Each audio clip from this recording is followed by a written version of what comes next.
Malachi Martin, eminent theologian, expert on the Roman Catholic Church, former Jesuit, professor at the Vatican's Pontifical Biblical Institute, is the author of such widely acclaimed national bestsellers as The Final Conclave, Vatican, The Jesuits, The Keys of This Blood.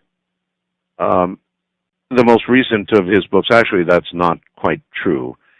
Long acknowledged as the premier authority on the subject of possession and exorcism, Malachi Martin is justly celebrated as a, quote, writer of fiery brilliance, end quote. That was the Detroit News, whose, quote, work catches the light like rare Waterford crystal, Baltimore Evening Sun. Malachi Martin is a familiar figure to millions of you who welcome and speak with him often during his frequent and outspoken radio and television appearances. That's putting it mildly. I'm holding in my hand his book, Hostage to the Devil. It documents the possession and exorcism of 5 Americans. I believe his latest book is actually Windswept House, or maybe not, but I know it is just now coming out in paperback. Father Martin, welcome to the program. Good morning, Art, and thank you very much for having me. It's a real pleasure. It is. It's great to have you here, sir. We don't do it frequently enough. Is that correct? Is Windswept House the most recent of your books? Yes, it is. It's just, as you say, it's just coming out in paperback. Okay. And it is my most recent, yes. All right. Windswept House, I have not had an opportunity to read yet. Mm-hmm. But it's my understanding that it's kind of a, how would you describe it, as sort of a expose of the Vatican? Yes, of the condition of the prelacy, the governors, the cardinals and bishops that govern this vast 1 billion plus member church, the Roman Catholic and Apostolic Church. It is a study of the condition of that organization as a world organization for spreading its gospel, its faith. Is there a way that you can sort of give us a nutshell version of what you consider to be the condition of the church today? Yes, there is. And let nobody sort of cavil at it in the difficult sense or the painful sense of the word, but listen to it because it seems to correspond with reality. And after all, in the matter of faith and religion, it is a matter of attaining what is there, the real. It is this, that the book really says, look, as far as organization goes, as an institution and an organization, the vast Roman Catholic Church is on the down slope.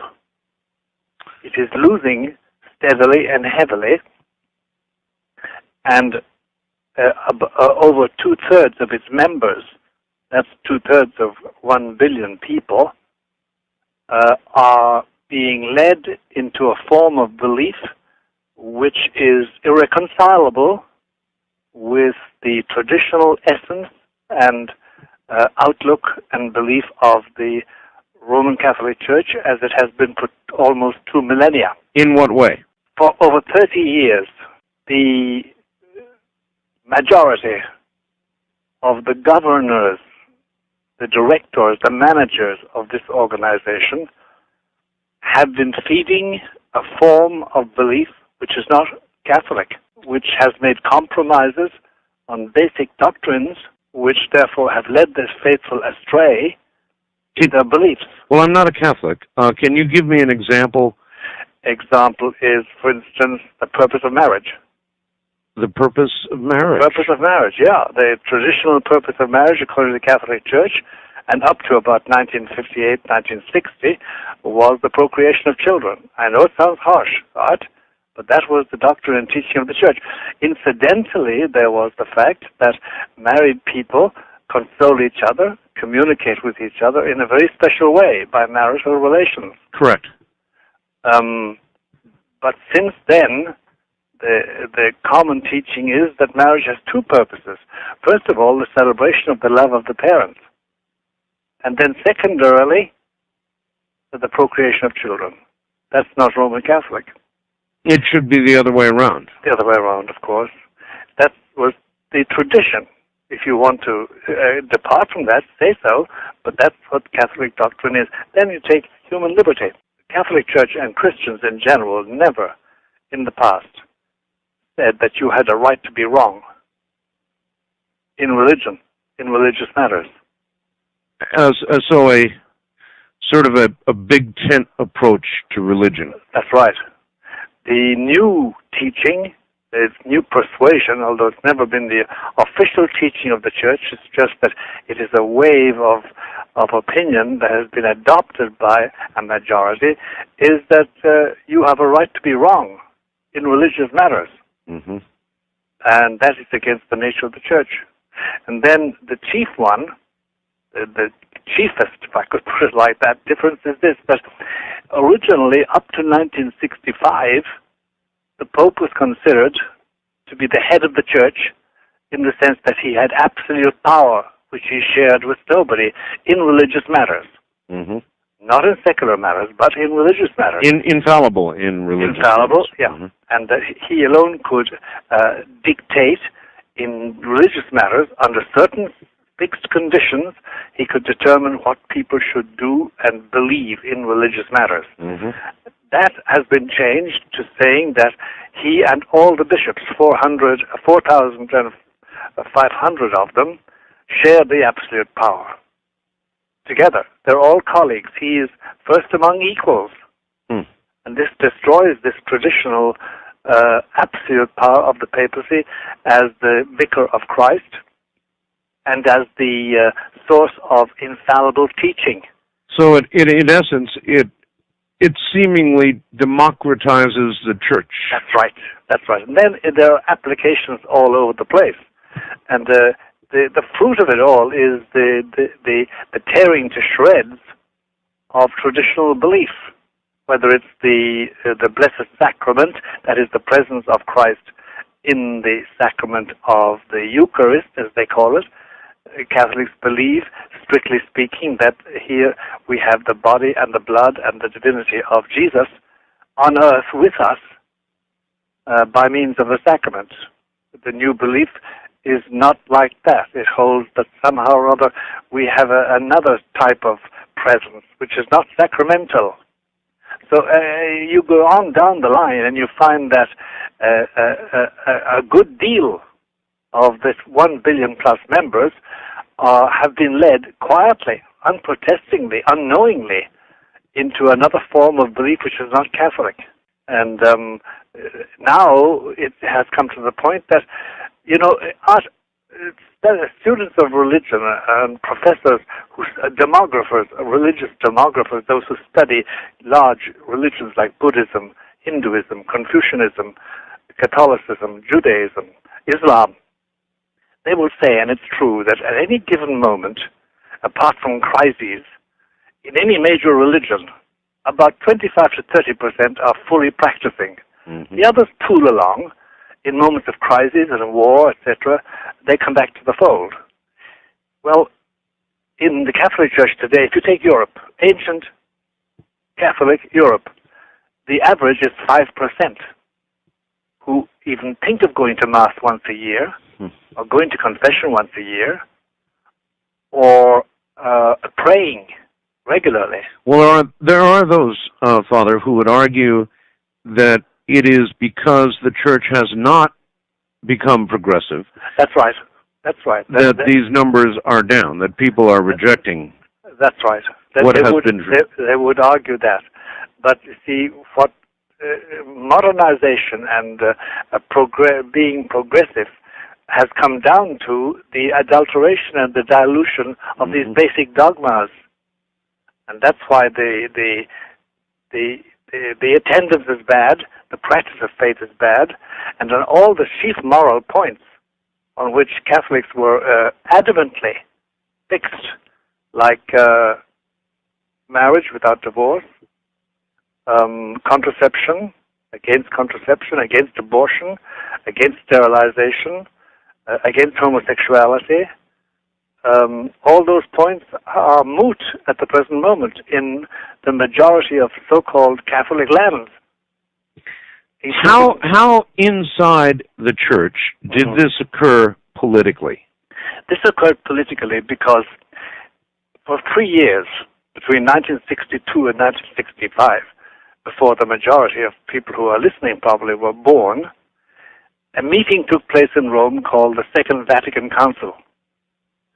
And the people who emerged as the controllers of the discussions, it was attended by all the bishops of the church at that time, and that was roughly 2,800 bishops.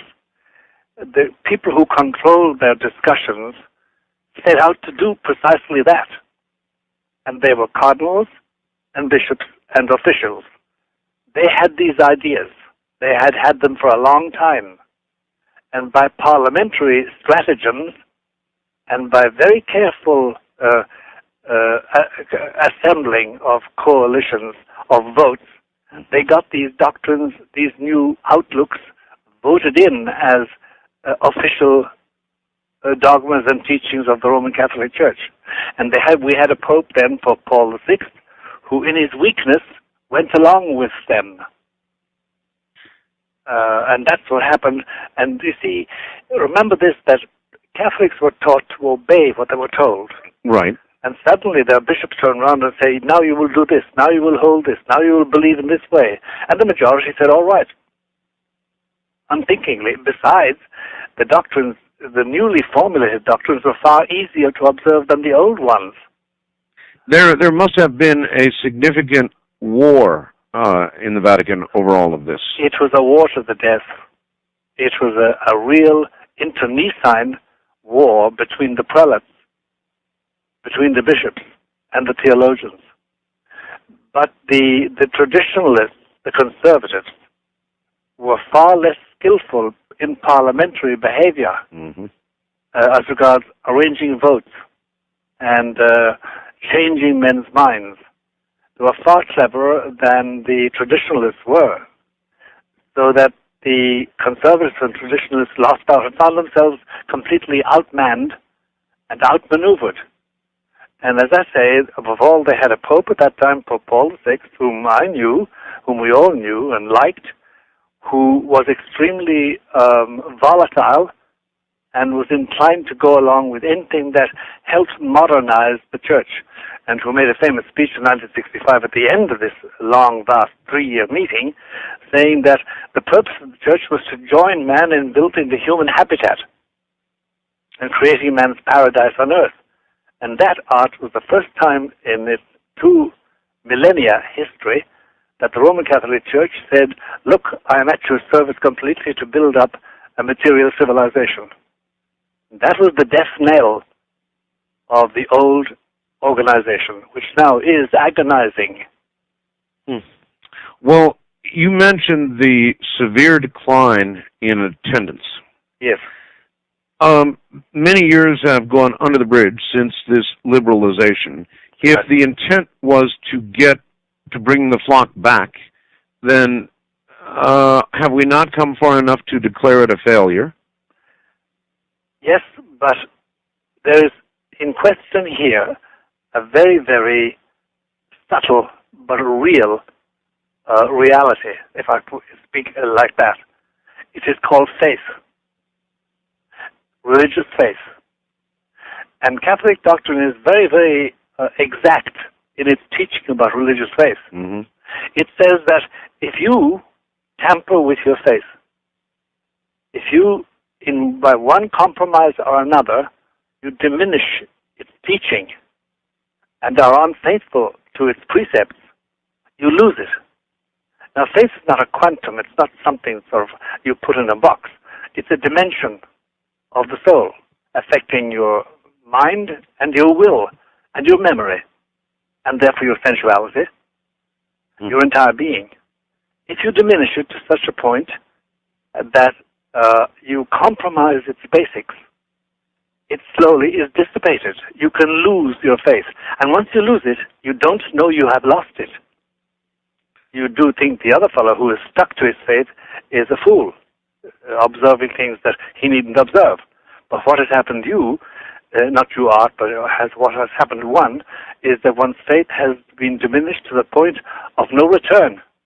And therefore you don't know you're wrong. In other words, the old principle, if you lose your faith, you don't know you've lost it. Mm-hmm. And once you've lost it, there is no guarantee you will ever get it back.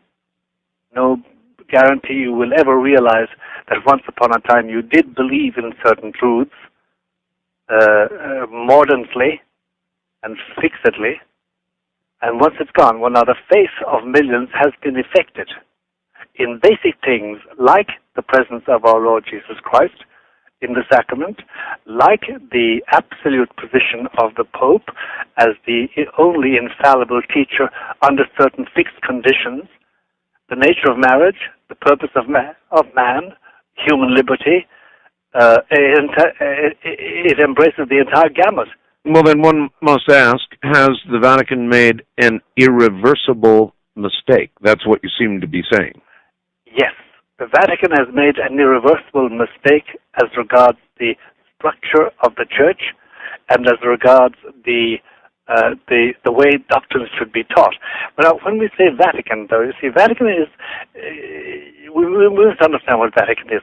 It is materially, it's a golf-sized area on the bank of the river Tiber in Italy. Yes. And there resides the Pope and his officials, about 4,000 or 5,000 of them. That's the Vatican, strictly speaking, and it's in Rome. It's a part of Rome, the capital of Italy. The Vatican, religiously, is this collection of officials and bureaucrats technically speaking, under the direction of the Pope. Now, but what has happened is that power has been transferred from that bureaucracy and that papal organization to the bishops themselves. They make decisions which the Vatican doesn't like, but it has no longer any power to change. Well, all right. Father Martin, in Windswept House, you refer yes. to a cardinal, a certain cardinal, not by name. Yes. Would that name possibly be Cardinal Casarelli? He is mirrored there, yes, the character of Cardinal Casarelli. By the way, this cardinal you just mentioned, Casarelli, has just died. Passed on, yes. He's passed on, as we say. So then we can perhaps safely mention his name.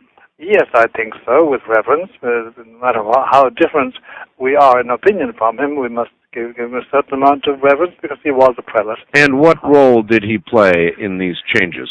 He played a capital role because he was the equivalent of what you would say the foreign minister and the Secretary of State and chief advisor to at least two popes. And he had tremendous influence in molding the attitude of the Vatican as a power, because it is a power, to the communist empire of the Soviet Union. And then, by derivation, on the ordinary activity of ordinary Catholics. And his view was extremely brilliantly inculcated and practiced, but with disastrous effects. Because, in effect, he accepted the status quo in the Soviet countries, where Catholicism was suppressed, mm-hmm. and where its representatives were imprisoned and killed and tortured. And he was an extremely rigid man as regards devotions and as regards beliefs. He had no use, for instance, for a central belief of Catholics today, which centers around a small town in Portugal called Fatima. Mm-hmm. And the revelations of Fatima and the miracle, which was a genuine miracle by all accounts, in 1917, taking place in Portugal, which is a very influential event in the life of the Church. He was secular-minded compared to his predecessors in that post. And his influence was enormous. Enormous. So then the unnamed cardinal in Windswept House is Cardinal Casarelli. Yes, to a large extent, the career of Casaroli is mirrored in what we say in the windswept house about a man called Maestro Yanni. Mm-hmm. That was the name that this man had, to a large extent. The effect was disastrous because he implemented the policy of live and let live with the communist regimes, Mm-hmm. and establish relations with them. It was the first time that you'd find a cardinal of the Holy Roman Catholic Church clinking glasses in the Kremlin with those who at that same time were persecuting his fellow co-religionists throughout the Soviet Empire. Well, going back even further, there was also the sound of clinking glasses with the Nazis, was there not? Yes, there was. Yes, there was. But that was never the Vatican. The Vatican never clinked glasses with Nazis. There was continual friction because the man in charge of the church at that time was a man called Pacelli, Eugenio Pacelli, better known as Pius XII. And he abhorred the Nazis. And he abhorred fascism as such.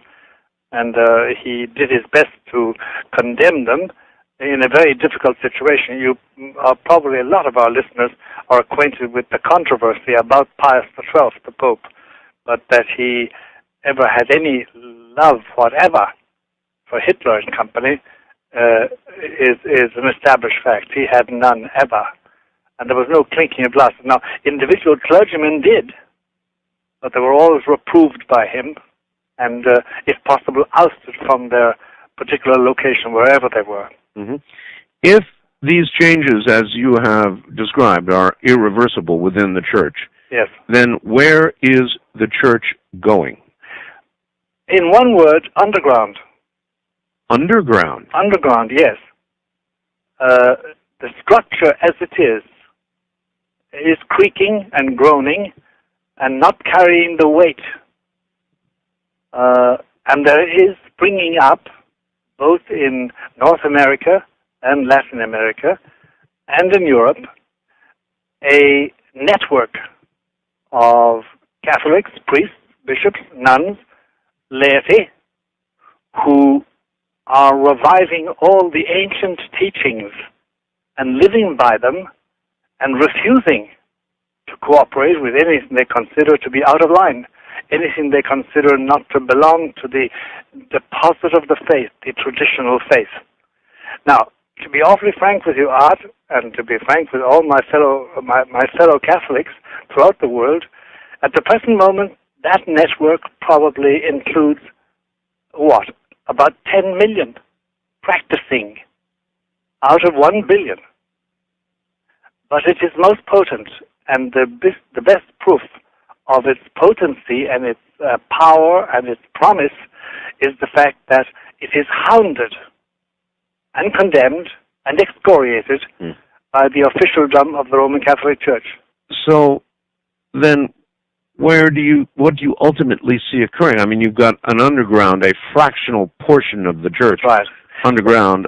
Will it survive? Will it build? Or it will survive and build and flourish, but in the meantime, the external presence and the influence of the Catholic community, if you can speak of such a thing nowadays, that presence in the public square, in the public market of ideas and organizations, that is going to diminish and be negligible to such an extent that, today, if you examine any country, even North Korea or Albania, two dreadfully distressed lands at the present moment, but in all the other countries anyway, you can safely say there are three components. One is the government. The government is always important nowadays. It used to be, but now it is terribly important. And number two, you have the business community. And the business community, in many countries, is far more important than the actual government of the elected officials, if the officials are elected. Mm-hmm. And number three, then you have a gaggle, a rabble of organizations. Everything from the International Firemen's Union to Mothers Against Drunk Driving to the Catholic Church.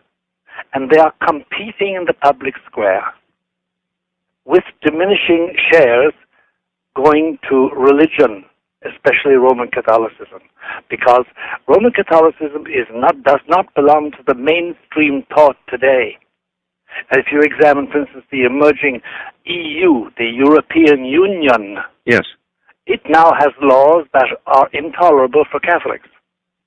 Every member of the Union must, according to the laws of EU, the European Union, which is just coming into existence economically and politically, they must have laws promoting abortion, permitting contraception, permitting divorce.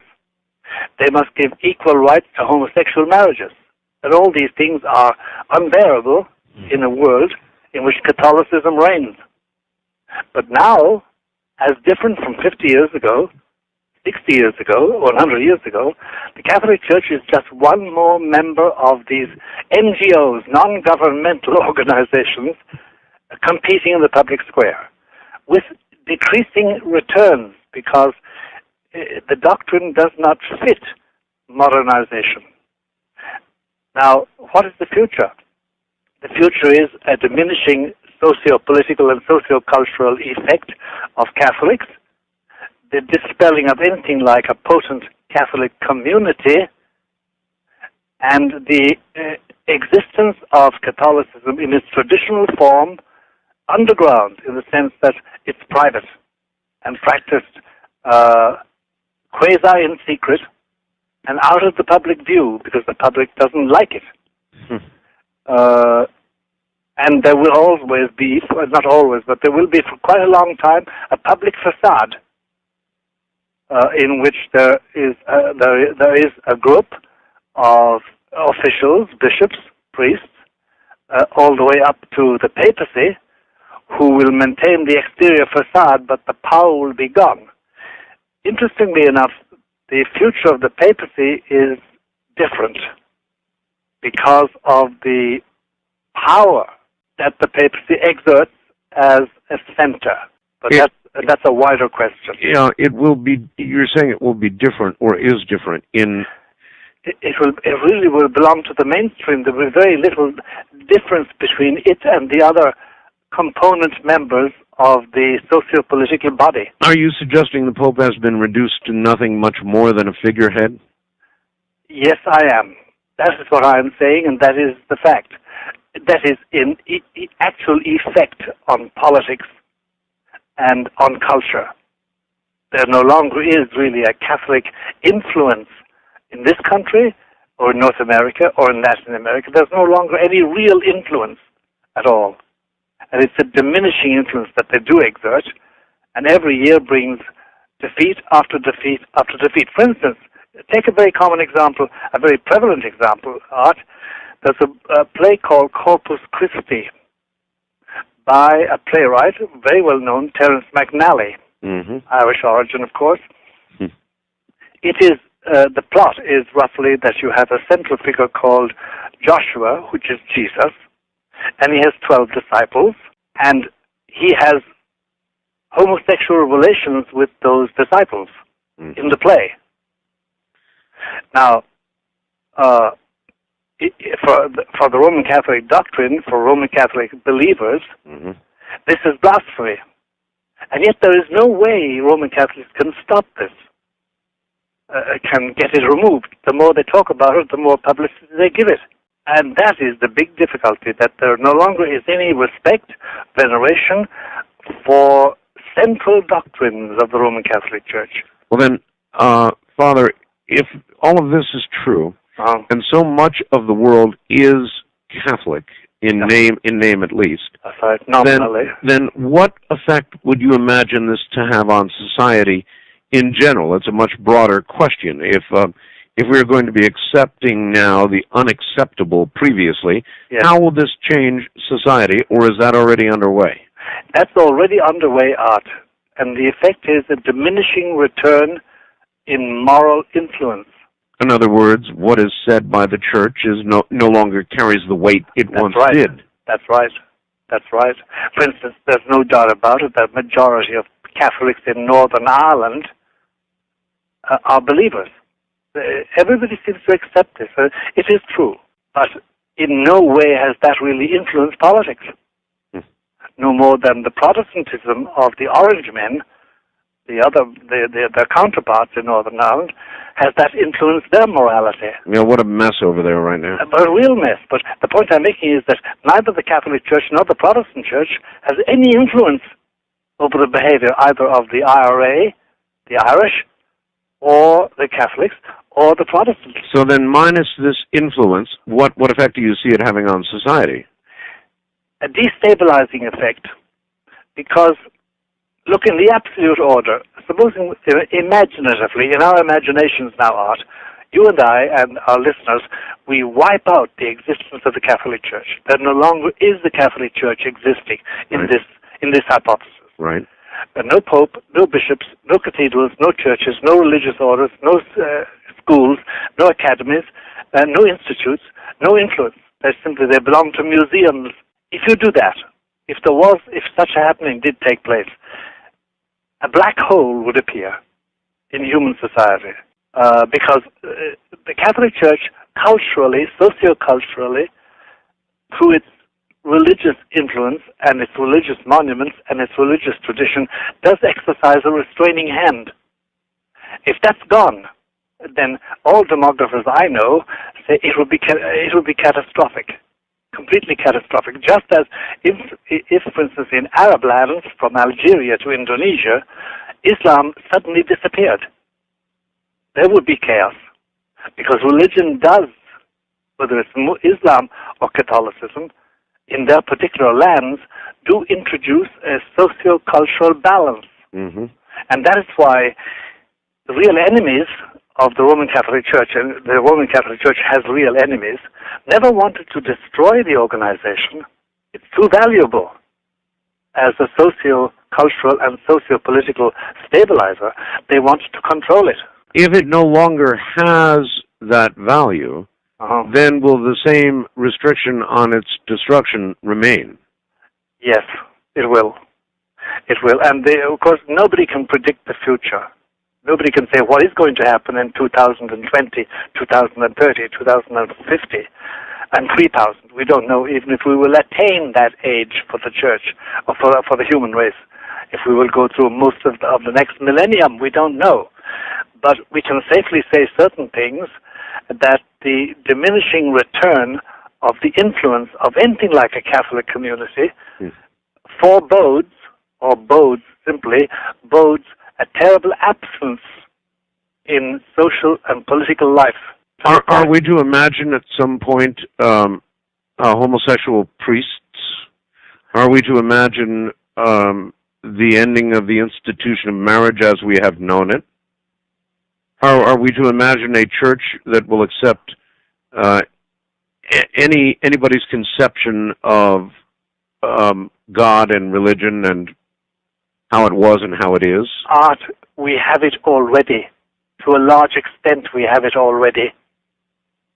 In certain dioceses, for instance, in the United States, the diocese being the locality governed by a bishop, there are married priests living with their families. Yes.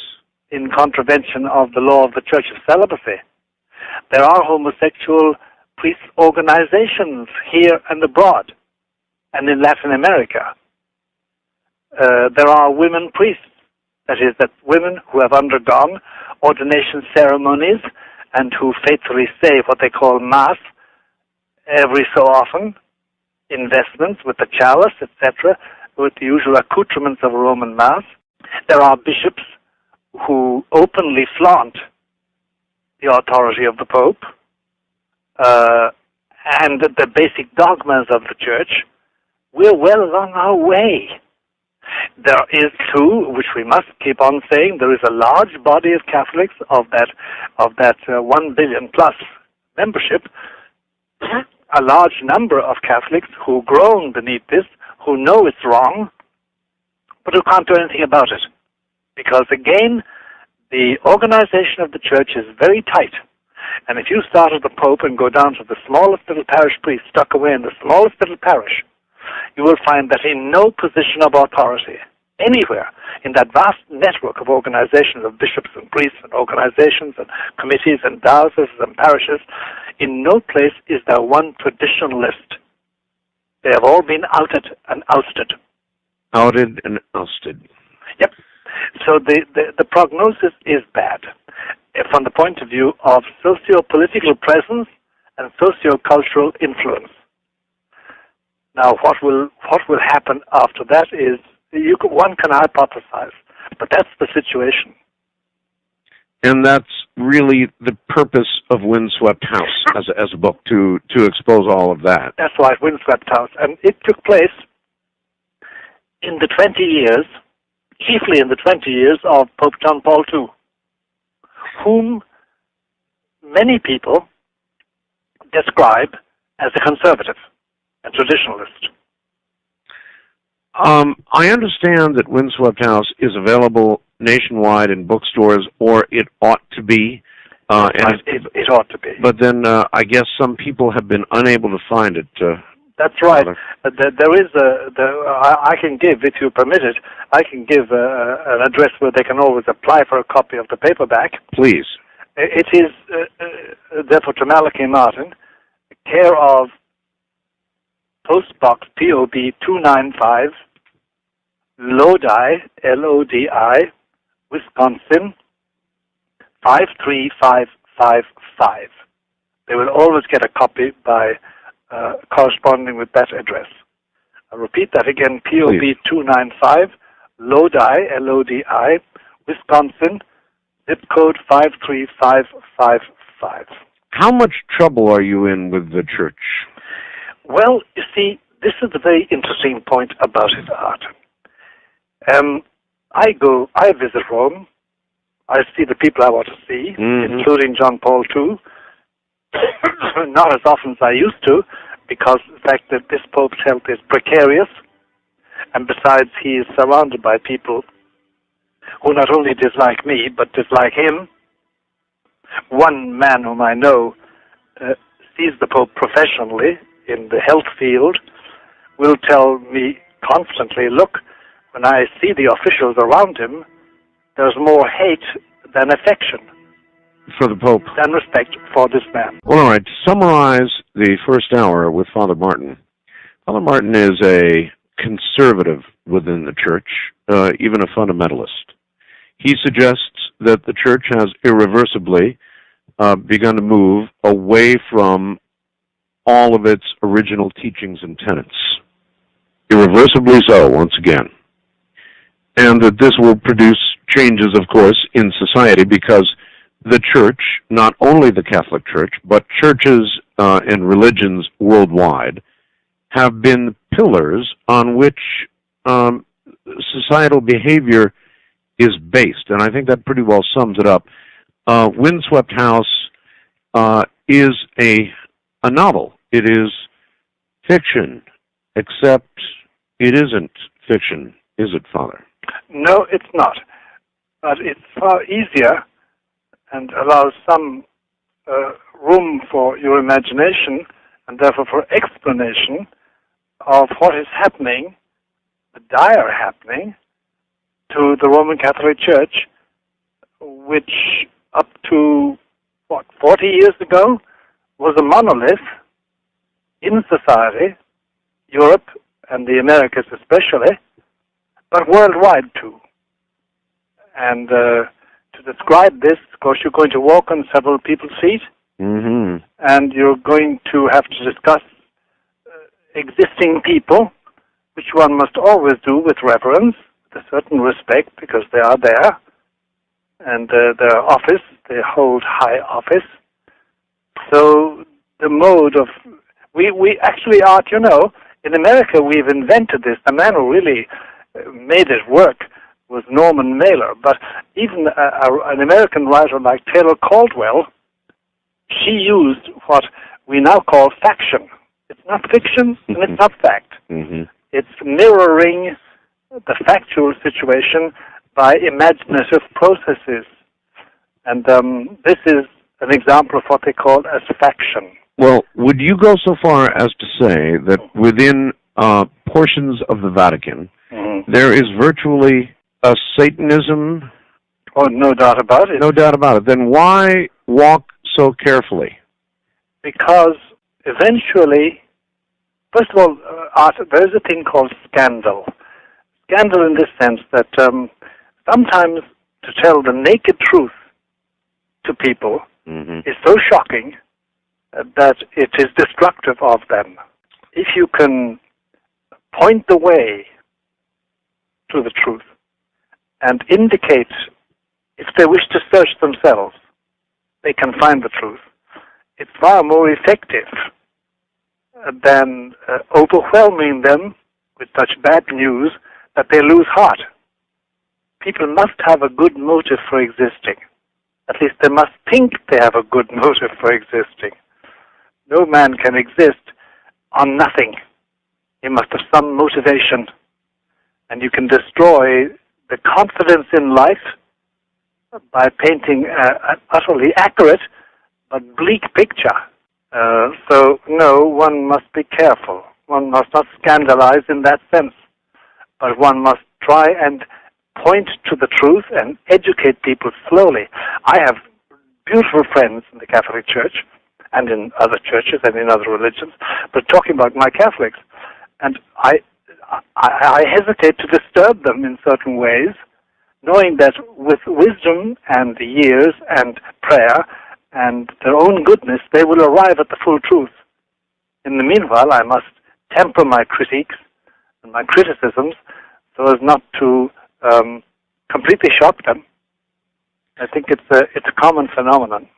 Well, unless you expect this movement to remain underground for nearly all eternity ahead, isn't there going to have to be a shock? Oh, yes. Oh, yes. Ultimately, yes. There's no doubt about it. And, Art, I could say this. I dislike predictions, in spite of the fact that my name, Malachi, is the name of a prophet, a minor prophet in the Hebrew Bible. I dislike predicting that. This can't go on for long within the Catholic Church. Something is going to give. It's going to implode. Something is going to give. That will be the day of reckoning. Can you imagine the mechanism by which something will give? Yes, I can imagine the mechanism. How? Well, without naming names, which is always tough. I could name off, say, in the American bishops, there are about 250 of them. Yes. I could name off 20 to 30 to 40 who are quite capable of taking up a stance as regards church morality and church practice at complete variance with Rome and saying to Rome, like it or lump it. You're talking about a revolution. Yes.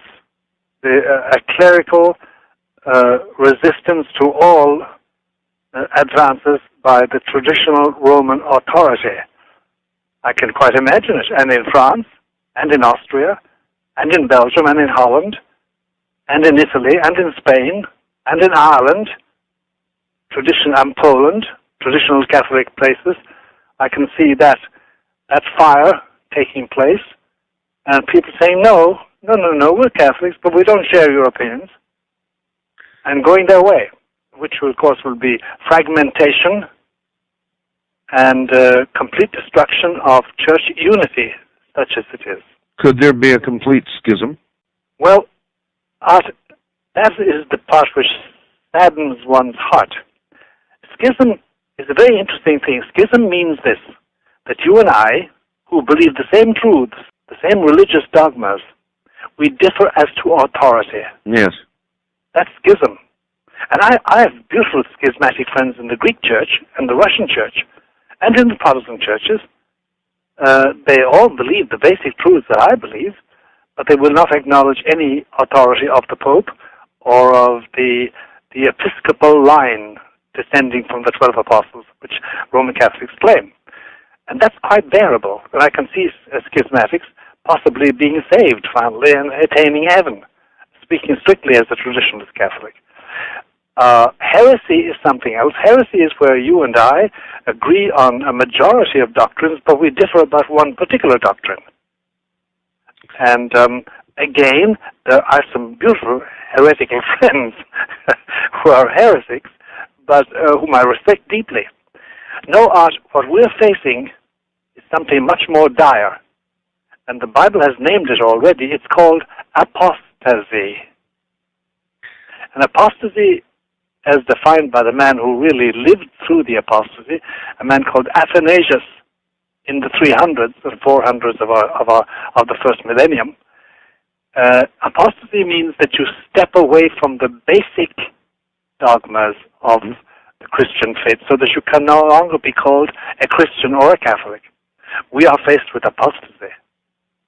Not merely apostasy by scholars, academicians, professors, theologians, but apostasy in the people. There is a spreading apostasy. All right, perhaps this fax that I've got is an example, will serve as an example, and you can address it. It's from Tom in Michigan, and he says, tonight, for the first time, I've got to dispute Father Martin. Mm-hmm. But he's saying we do not have the right to be wrong. This goes against all I've been taught. I was taught by my Catholic upbringing that God gave each of us free will. Mm-hmm. To say we do not have the right to be wrong means that we do not have free will, that we all should just follow blindly, that we have absolutely no control over our lives because we are controlled. Mm-hmm. If you don't have the right to be wrong, it is the pinnacle of contradictions. Mm-hmm. We are all wrong if there is one and only one correct guideline, and we would all have certainly sealed our fate, or should I say, our fate has been sealed for us because we cannot be wrong. Mm-hmm. Which is it? Do we or do we not have free will? We have free will, but if that free will is correctly defined, that free will is the liberty to choose what is right. It's not simply caprice, whim. Whatever I want, I do. Whatever I want to believe, I do believe. That's not freedom. That's not the Christian idea of liberty was never that. And number two, also, he must remember, it's a very intelligent question, but he must remember that the choice to be made must be made with God's grace, because otherwise we make choices which have nothing to do with God at all, or with the truth of man's existence. So it's what you consider to be liberty, and liberty is best defined as the ability to do what you should do, to believe what you should believe. And you are not free to believe anything that you think is okay. You must align that with the revelation as it came through Jesus Christ and His church. If not, you're on the wrong line. It's a hard doctrine, but that's Catholicism, and that is basic Christianity. The kind of dispute or level of dispute that you're talking about within the church now is very severe indeed. And the last time you and I met on the air, it was on the eve of 2 murders in the Vatican. Right. It was on the heels of news about the murder of a colleague of yours, an exorcist. That's right. And both of those stories have disappeared, just simply gone away, and one cannot help but wonder if there is not about to be a war within the church itself, and if we're not going to see more of this kind of terrible, unimaginable violence. I think, Art, unfortunately, I must agree with you. We are going to see much more of that because the strain in the church is going to show. It will not be merely indifference, where people simply say, it doesn't matter, you can do what you like. I'm just don't bother about this Catholic business, this Catholic truth, this Catholic church, these Catholic priests and laws. It's not merely that. It's that there is now a mainstream choice in morality and outlook and standards of living that is irreconcilable with Catholicism and with basic Christianity, to such a point that it is already a great liability to be a practicing Catholic, to be a practicing Christian. It's a big liability in the public square. It is difficult, and it's going to get more and more difficult. However, as one man said, at the present moment it's dry martyrdom. It could become wet, though. And then we have outbursts like what happened in the Vatican, which is a dreadful event, and a bad omen, and we have then the murder, the assassination of at least, not merely one art, by the way, but three people engaged in exorcism. In Three? Three, yes. They weren't publicized. The other two were not publicized. Have these occurred since the last that we knew about, or no, previous to? One of them before and one of them after. Oh, my goodness. Yeah, but they have not been publicized. As you know, there's a general principle in the civil authorities in this country, and it's a good one, in general, that you do not emphasize. If you come across death, and there are obvious signs of Satanist worship, Satanist involution, it is not publicized. It is not publicized. That part is hidden and kept quiet. Because, why? Well, because it disturbs people. Because it is disturbing. Because there's also the copycat syndrome. There is, yes. People do say, well, I'll do that too. You know, the local nut, as somebody says, well, I better do that too, since that's getting so much with your very fundamentalist views, and the very provocative things you have said, have there been moments, Father, when you have been unsure of your own safety? Oh, Art, I am never sure of my safety any longer. Mm-hmm. For many years. For many years.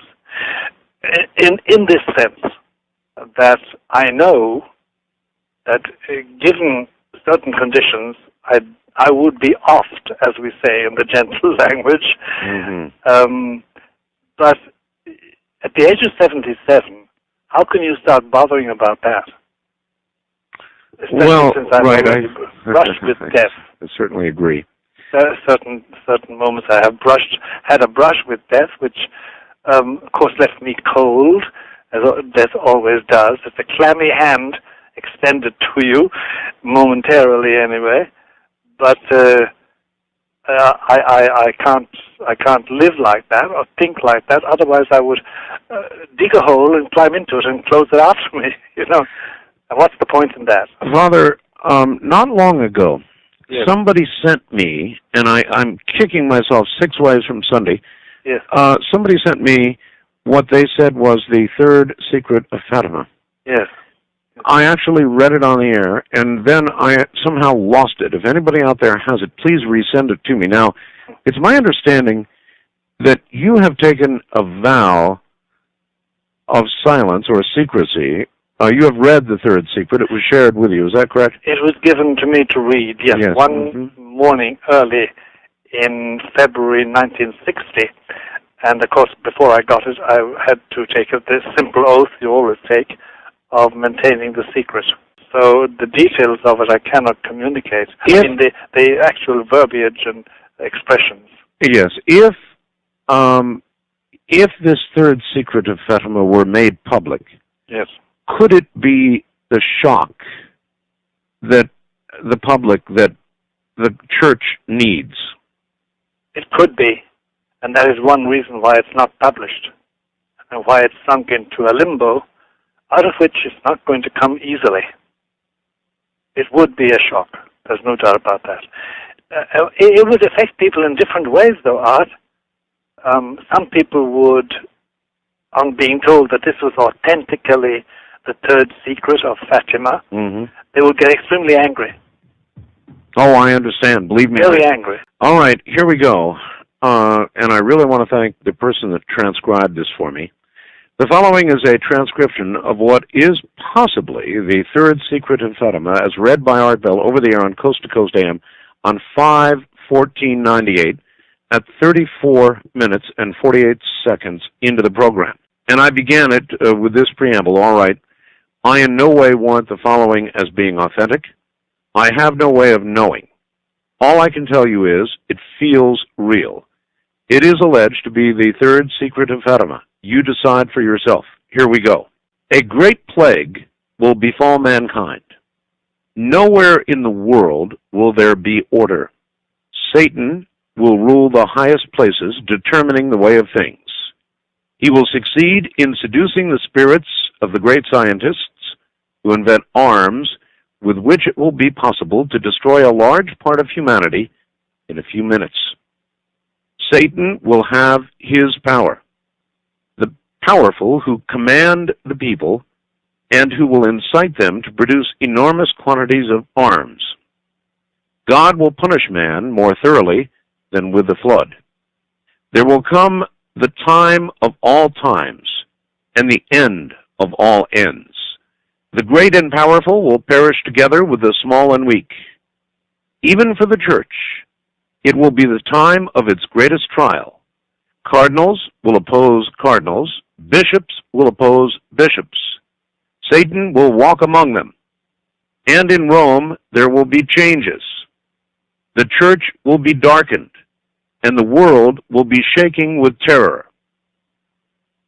One great war will erupt in the second half of the 20th century. Fire and smoke will fall from the sky. The waters of the oceans will change into steam, and the steam will rise and overflow everything. The waters of the ocean will become mist. Millions and millions of people will die from hour to hour. Whoever remains alive will envy the dead. Everywhere one turns one's glance, there is going to be anguish and misery, ruins in every country. The time draws nearer. The abyss widens without hope, the good to perish with the bad, the great with the small, the princes of the church with the faithful, the rulers with their people. There will be death everywhere because of the errors committed by non-believers and crazy followers of Satan, which will then, and only then, take control over the world. At the last, those who survive will at every chance newly proclaim God and His glory, and they will serve Him as when the world was not so perverted. That's it. Father Martin? Yes, Art. Any comments on that? I've listened to that,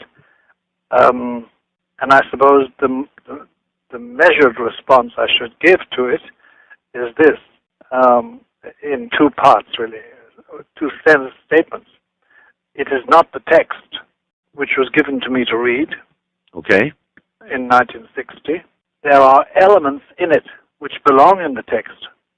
So, in other words, yeah, I'm trying to step as carefully as I can. In other words, you're suggesting this is not precisely what you had, but there are elements of what you just heard. Yes, there are elements which do belong in the third secret. That's about the most measured response I could give to it. Okay, that's fine, and I will not ask you to say more, but bearing in mind what I just read, yes, would you consider the third secret to be as traumatic as is suggested in what I read, or more so? More so. More so? More so, yeah. Much more so. The without, again, I'm stepping very carefully. Yes, sir. The central element in the third secret is awful, and it's not in that. It's not in that. It's not in the. No, it's not. Thank God. Now, I guess I would ask this. I understand that you have taken an oath. That's right. But have you considered that the shock that is required to turn things around may be this very serious, and that it may be that it should be revealed? To your last sentence, my full assent. It should be revealed.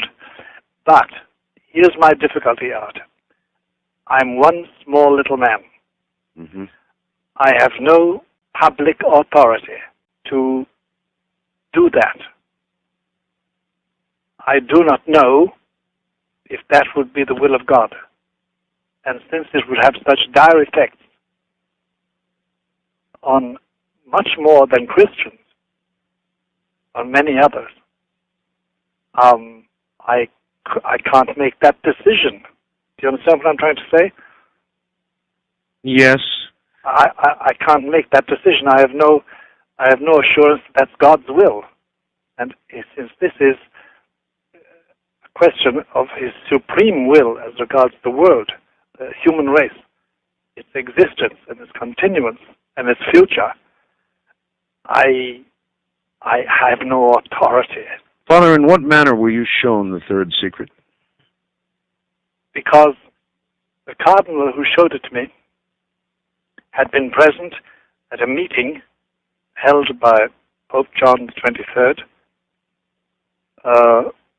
in that year, 1960, to outline to a certain number of cardinals and prelates what he thought should be done with the secret. John the 23rd, Pope John the 23rd, then Pope in 1960, did not think that he should publish the secret.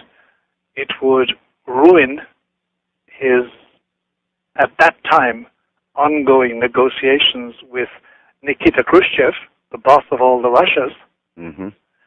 And he also had a different outlook on life, which in 2 years later, opening the Vatican Council, he echoed very succinctly and almost contemptuously in the middle of his speech on October 11, 1962, in St. Peter's, to the assembled bishops who had come for the Vatican Council and the visitors. The place was crowded, a huge basilica.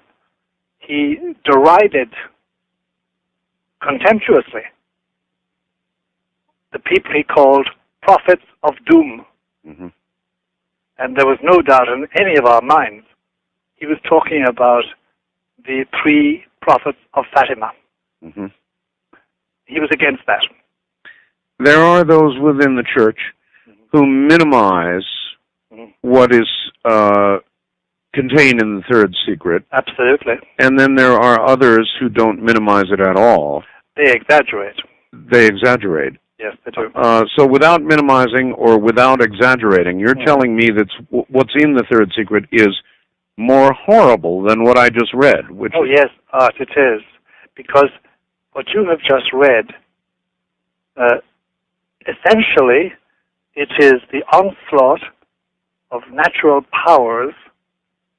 Sure, Satan is walking, etc., like that, amongst men, and blah, blah, blah, patati, patata.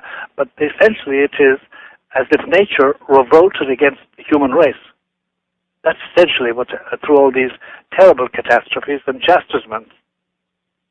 And that's not the essence of the third secret, and not the frightening one. Oof. Yeah. It does beggar the imagination. Well, again, in a sense, it would be such a shock that I understand that you have grave reservations about it. But if it would in effect right the church. Yeah. If it would, but you know, Art, I have no guarantee. I have no authority. They would say, yes, the net result will be plus rather than minus. I have no authority. I have no revelation. No angel has tapped me on the shoulder. I've had no private divine dream like St. Joseph or Joseph in the Old Testament had. I have no authority. And I cannot arrogate to myself that authority, because I may be putting my foot in my mouth, put it in a mild fashion. I may be going ahead of the Lord, and we're supposed to walk, in the words of one Roman saint, 5 yards behind the Holy Ghost, the Holy Spirit. And besides that, Art, there's the question of shock, of scandal, of frightening people and polarizing my human society, to which I belong, and to which I'm happy to belong, because God made me to belong to it as a member of the human race. And I cannot do that. Not just like that. I just can't. I wish I could, because in human calculation, yes, this will shock. This will jerk people out. This will fill the confessionals on a Saturday evening. This will fill up the cathedrals and the basilicas and the churches with worshippers kneeling down, striking their breasts. Maybe, because at the back of it all, there's this regnant reigning, as it were, Catholic truth, that nothing like that can happen unless God gives the grace, and I have no authority to presume that he will give me the grace, give the grace on the occasion of my doing anything like that. With how much weight, Father, do you give to the entire Fatima revelations? I consider it to be the key event in the declining fortune of the Roman Catholic organization and the defining event for the near future of the Church in the next millennium, the third millennium. It's the defining event, and that is why strong men. See, Art, when we speak about strong men, the amazing thing about the statecraft people who practice the craft of state, like Casaroli, who's just died, or Pope John Paul II, is what people always remark to say about great figures in history like Napoleon, like Hitler, like Stalin. They had a will of indestructible power, and they could oppose the united wills of millions and make their point of view stick to a certain degree anyway until they fell, until they became a cropper, as we say in England. Similarly, in Rome, there are men with strong wills. They're in statecraft all their lives. They are engaged in macro-government, not merely of religion, but in state. They're up there amongst the greats. And they will not touch this with a barge pole. In what way does the Church have a role in what many see coming as a one-world government, a one-world control point? There are two responses to that, very brief responses. One is the response already chosen by the leaders, by the managers, by the prelates, by the papacy at the end of this millennium. And then there is what one sometimes thinks will be God's response. The response at the present moment is this, beginning with John the 23rd, Pope John the 23rd, and then with Paul VI, and now with John Paul II. The response is, let us cooperate. Let us join, as Paul VI said in his famous speech in December 1965, let's cooperate with man to build his habitat. And John Paul II is an ardent supporter of the tendency to one world government for geopolitical reasons. He wants to bring in his brand of Christianity, of course, and Catholicism, but he certainly is in favor of it.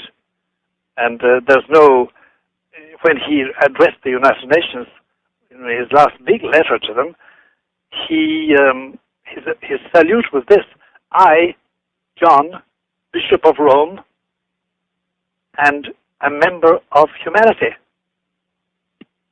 Now, this was no longer what, say, Pius IX or Pius X. Pius X would have said at the beginning of this century that I am the vicar of Jesus Christ. If you do not listen to my voice, then you are going to be damned forever. And we will not participate in any government behavior, in any government plans which do not recognize the kingship of Christ. That is completely absent. There now is the policy of cooperation with the formation of the European Union, with the cooperation with the United Nations, and the Vatican and the Church has entered the list in the struggle amongst the Assembly and the General Assembly of the United Nations, and in the non-governmental organizations, what we call the ECOSOC NGO organization. So it's well underway. Well underway. That is the response. And remember, the Vatican has, on Vatican Hill, it has about, the figure varies, over 140 ambassadors from the nations. It is an integral part, and has built itself into it, over the centuries of our international life. And it has its own ambassadors and representatives in over 90 countries, including Russia, including Israel. And it has its representative in Beijing, not quite a diplomatic status yet, but they will get to that. All right, Father Martin, again, referring to what I read, which you said had partial echoes. Relevance. Yes, relevance, yes. Would you imagine that the person who wrote this had been privy in some way to the original text? Yes, certainly. At least by word of mouth, if not by reading. Yeah. All right, Father, hold on. All right, I'll say for my own edification that if anybody else has what they consider to be a valid copy of the Third Secret of Fatima, why, by all means, send it to me. And I am curious about just one thing, Father. Yes. If I actually got a copy of the precise text, yes, and I were to read it and ask you if that was, in fact, correct, I would have to say yes, if it were. I see. I couldn't tell you a lie. If I wanted to sort of cavil, I could say I can't answer. And I'd be able which in itself would be an admission. It certainly would. All right, very good. Then I'm going to leave it at that and hope that somebody will send me the text, and we'll try it out on you. First-time caller line, you're on the air with Father Malachi Martin. Hello. Yes, Father. Where are you, sir? I'm in Atlanta, Georgia. Atlanta, all right. I wanted to comment on the Third Secret. Yes. I'm doing a little bit of speculating here, but I converted to Christianity a couple of years ago. But what I came out of was a very difficult religion, being the exact antithesis of Christianity. And when I was in that religion, I heard many, many things. One of the things that I heard that I feel strongly relates to this is with regard to that Third Secret, which has to do with this European system that is coming to pass now. And something that I heard was that there was going to be an unholy trinity that would basically mock the Holy Trinity coming out of that European system, and basically a super dictator coming out of Germany who would be the beast, and the man of sin coming from France, and basically the Antichrist coming from the seat of the Vatican. I'm very terrified about this. Obviously, my voice is trembling. Well, don't be, sir. Don't be afraid. But it's what I've heard and what I I hear. know. Do not be afraid, because your fear does not come from God, and your fear is a weapon used by your mortal enemy, the devil, Satan, Lucifer, however you want to call it, and do not let it dominate you in the slightest way, but take refuge and hide in the wounds and the passion and the life and resurrection of Jesus, and he will dispel your fears. Fear is just a weapon used against you to unbalance your soul. Don't let it dominate you. Please, do not let it dominate you. I will pray for you, and you did come out of a Luciferian form of religion, and your soul hasn't been destroyed. I was very lucky that, unfortunately, there are some people that were left behind that I lived with. I know, but, it's every man for himself when it comes down to this. True, I suppose. Try to do your best. Pray for them, because unless they get grace from Christ, they won't be changed. But do not fear. All right, caller? Yeah, I'm fine. I'm just, it's just this the mass media blitz you keep hearing about, the coming of Armageddon and all this pre-millennium tension, and a lot of it's been what I've been through in my life. I've had a very unusual life and a very spiritual life, which has been very difficult for me to come to terms with. And there's been so much religion in my life ever since I was a very, very young child, and I've been exposed to so many forms of religion, and it's just, the things I could tell you that happened in my life and the things that I've seen, Yes, spiritual Father, level. let's ask this. Father Martin, he mentioned there is so much premillennial tension, and there is. Sure is. There's a great deal of it. Is it justified? To a certain degree, no, it's not justified. But then there's the justification arises from this art that I think, if you have done the reflection necessary, there are such huge questions being decided beyond our will. You understand me? Beyond our I do. capacity of to touch them. For instance, I am a citizen. I vote. You're a citizen. You vote. But we know, you and I, that by the time our vote, which we faithfully record each time there's an election, local, state, or federal, or presidential, that by the time it reaches those who make the laws which govern us, it is much diluted because of our political system. And we know that decisions are made, and not at the will of the American people, for instance, or the will of the Canadian people, but at the will of people who govern the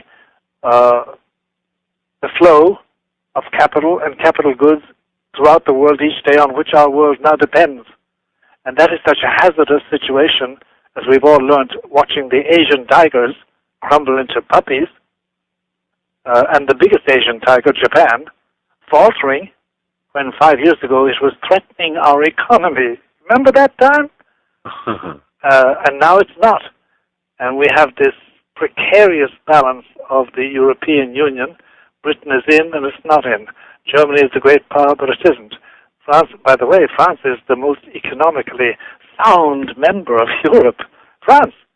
And not because they won the soccer victory. But as somebody said, France didn't win. Brazil just lost. Well, as a matter of fact, it's interesting you should mention all this. Number one, I just got back from Paris. I was there during World Cup. Oh, you were? I saw the Brazilian loss. Yes. Oh, it was a loss. I mean, it is tear-breaking. It was an amazing game, and I guess Brazil just didn't come to play. No, it just didn't. It wasn't up to par. Something happened to me in Paris that I would like to ask you about, Father. What is that? I have had, over the years, many, many guests on what is called an out-of-body experience, where people think that their soul or their being actually leaves their body. Yeah. I have heard many descriptions of how this occurs, that frequently there is a feeling of being paralyzed and a large humming sound, and then people will find themselves outside their body. Right. I was lying in a hotel room in Paris, and something happened to me, Father. There was no humming, there was no feeling of being paralyzed, but never in my life have I experienced this, and I have a hard time finding words to describe, but I'll do the best I can. Please. Suddenly, I, without question, accelerated at an indescribable speed, straight up, into a place that didn't have form and didn't have things that I saw, but it had indescribable joy.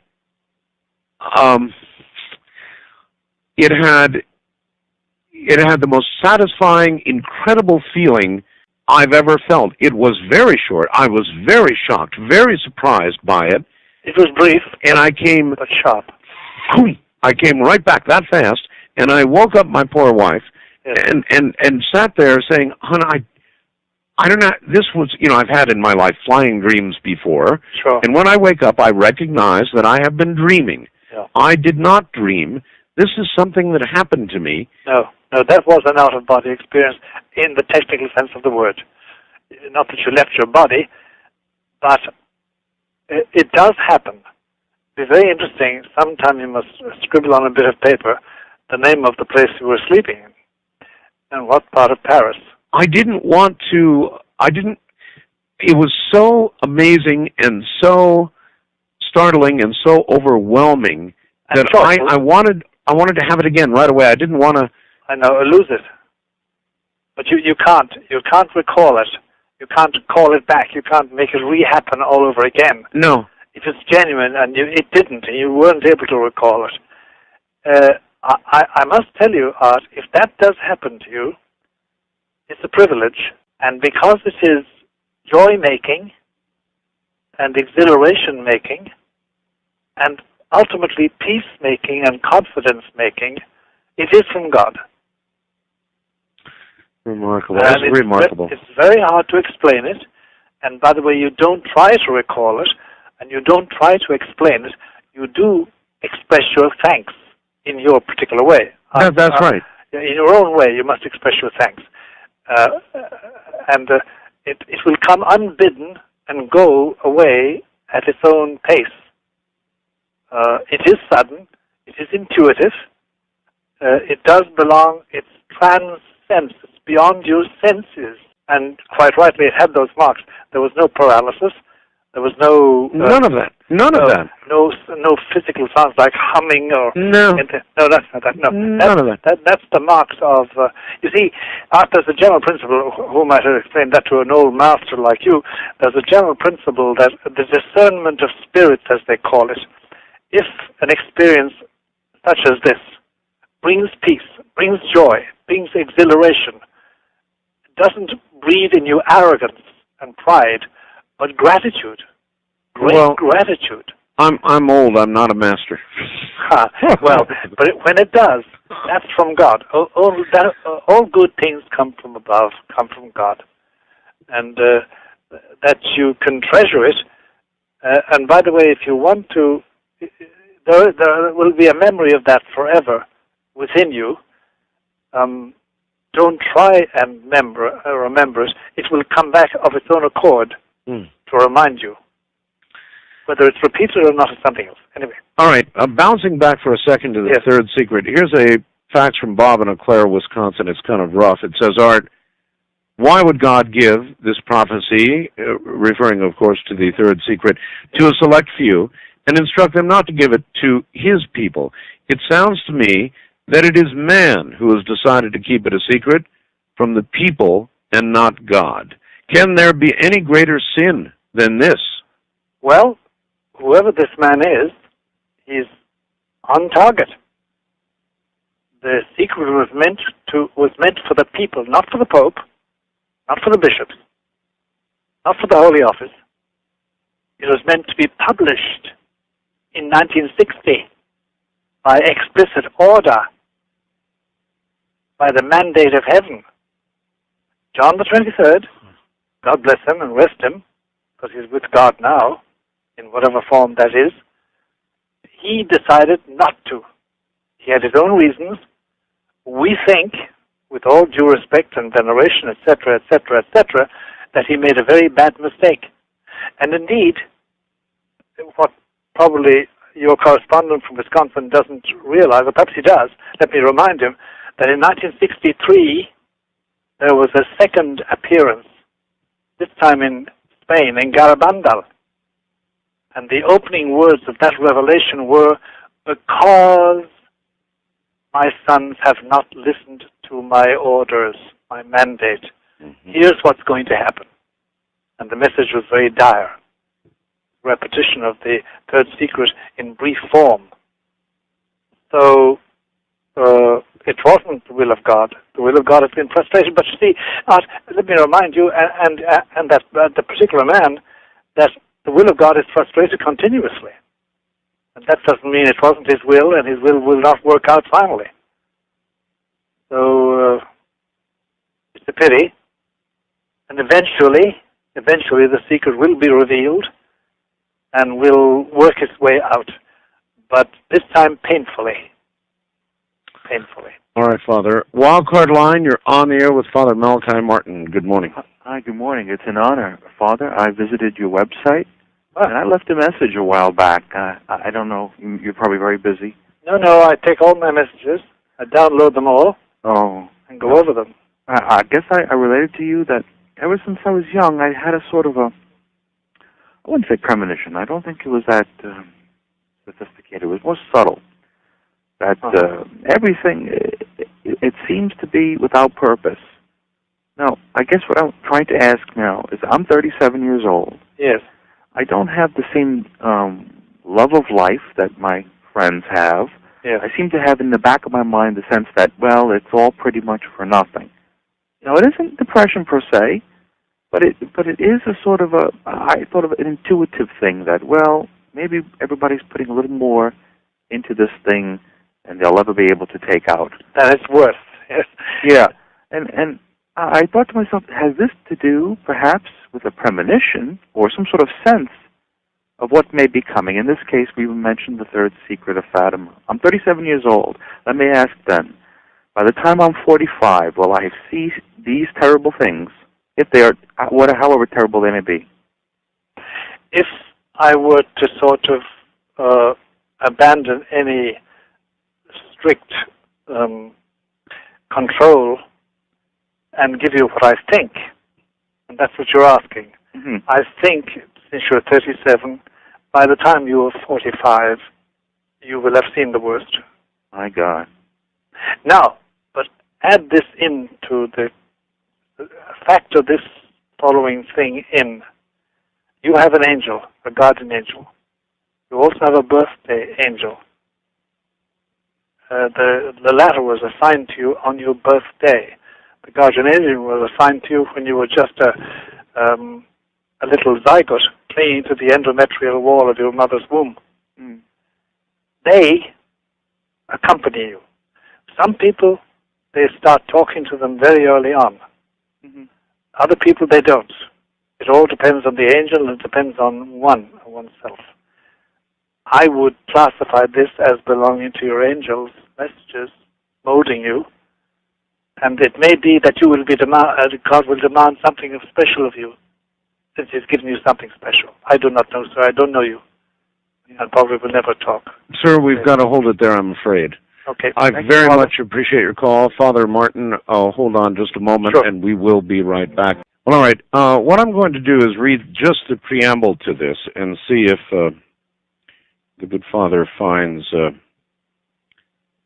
identification with this. It says, "Do not worry, dear child. It is I, the Mother of God, speaking to you and asking you to proclaim in my name the following message to the whole world. In doing so, you will meet strong opposition. Be firm in your faith, however, and you will triumph over all opposition. Listen and remember well what I am about to tell you. Men must become converted. They must implore pardon for the sins that they have committed, and for those they will commit again in the future. You have requested a sign by which all men would understand my utterances given to humanity through you. This miracle you have seen at this very moment. It was the great miracle of the sun. All have seen it, believers and unbelievers, peasants, townsmen, scholars and journalists, laymen and priests. And now proclaim in my name." And what follows is the secret. Does that, Father, sound familiar? There is no preamble. Well, I'm not sure preamble was the right... Yeah, or there is no introductory statement in the actual secret, actual text of the secret itself. So you don't recognize what I just read? Not as a part of that one sheet of paper. No, but it may well be that what follows... Well, then let me give you just a little bit of what follows. A great punishment will come over the entire human race. Not yet today, nor tomorrow, but in the second half of the 20th century. What I have already made known at La Salette, yeah. by the children Melanie and Maximin, I believe it is. Maximin Giroux. I repeat to you, humanity has not changed as God requested it to. It has sinned and trampled underfoot the gift it had received. There is no order anywhere. Satan rules, even in the highest positions, and determines the direction of things. He will succeed in worming his way even unto the highest summits of the church. He will succeed in seducing the minds of great scholars who will invent armaments with which half of humanity can be destroyed in seconds. He will have the mighty among the peoples under his sway and will induce them to turn out mass production of arms.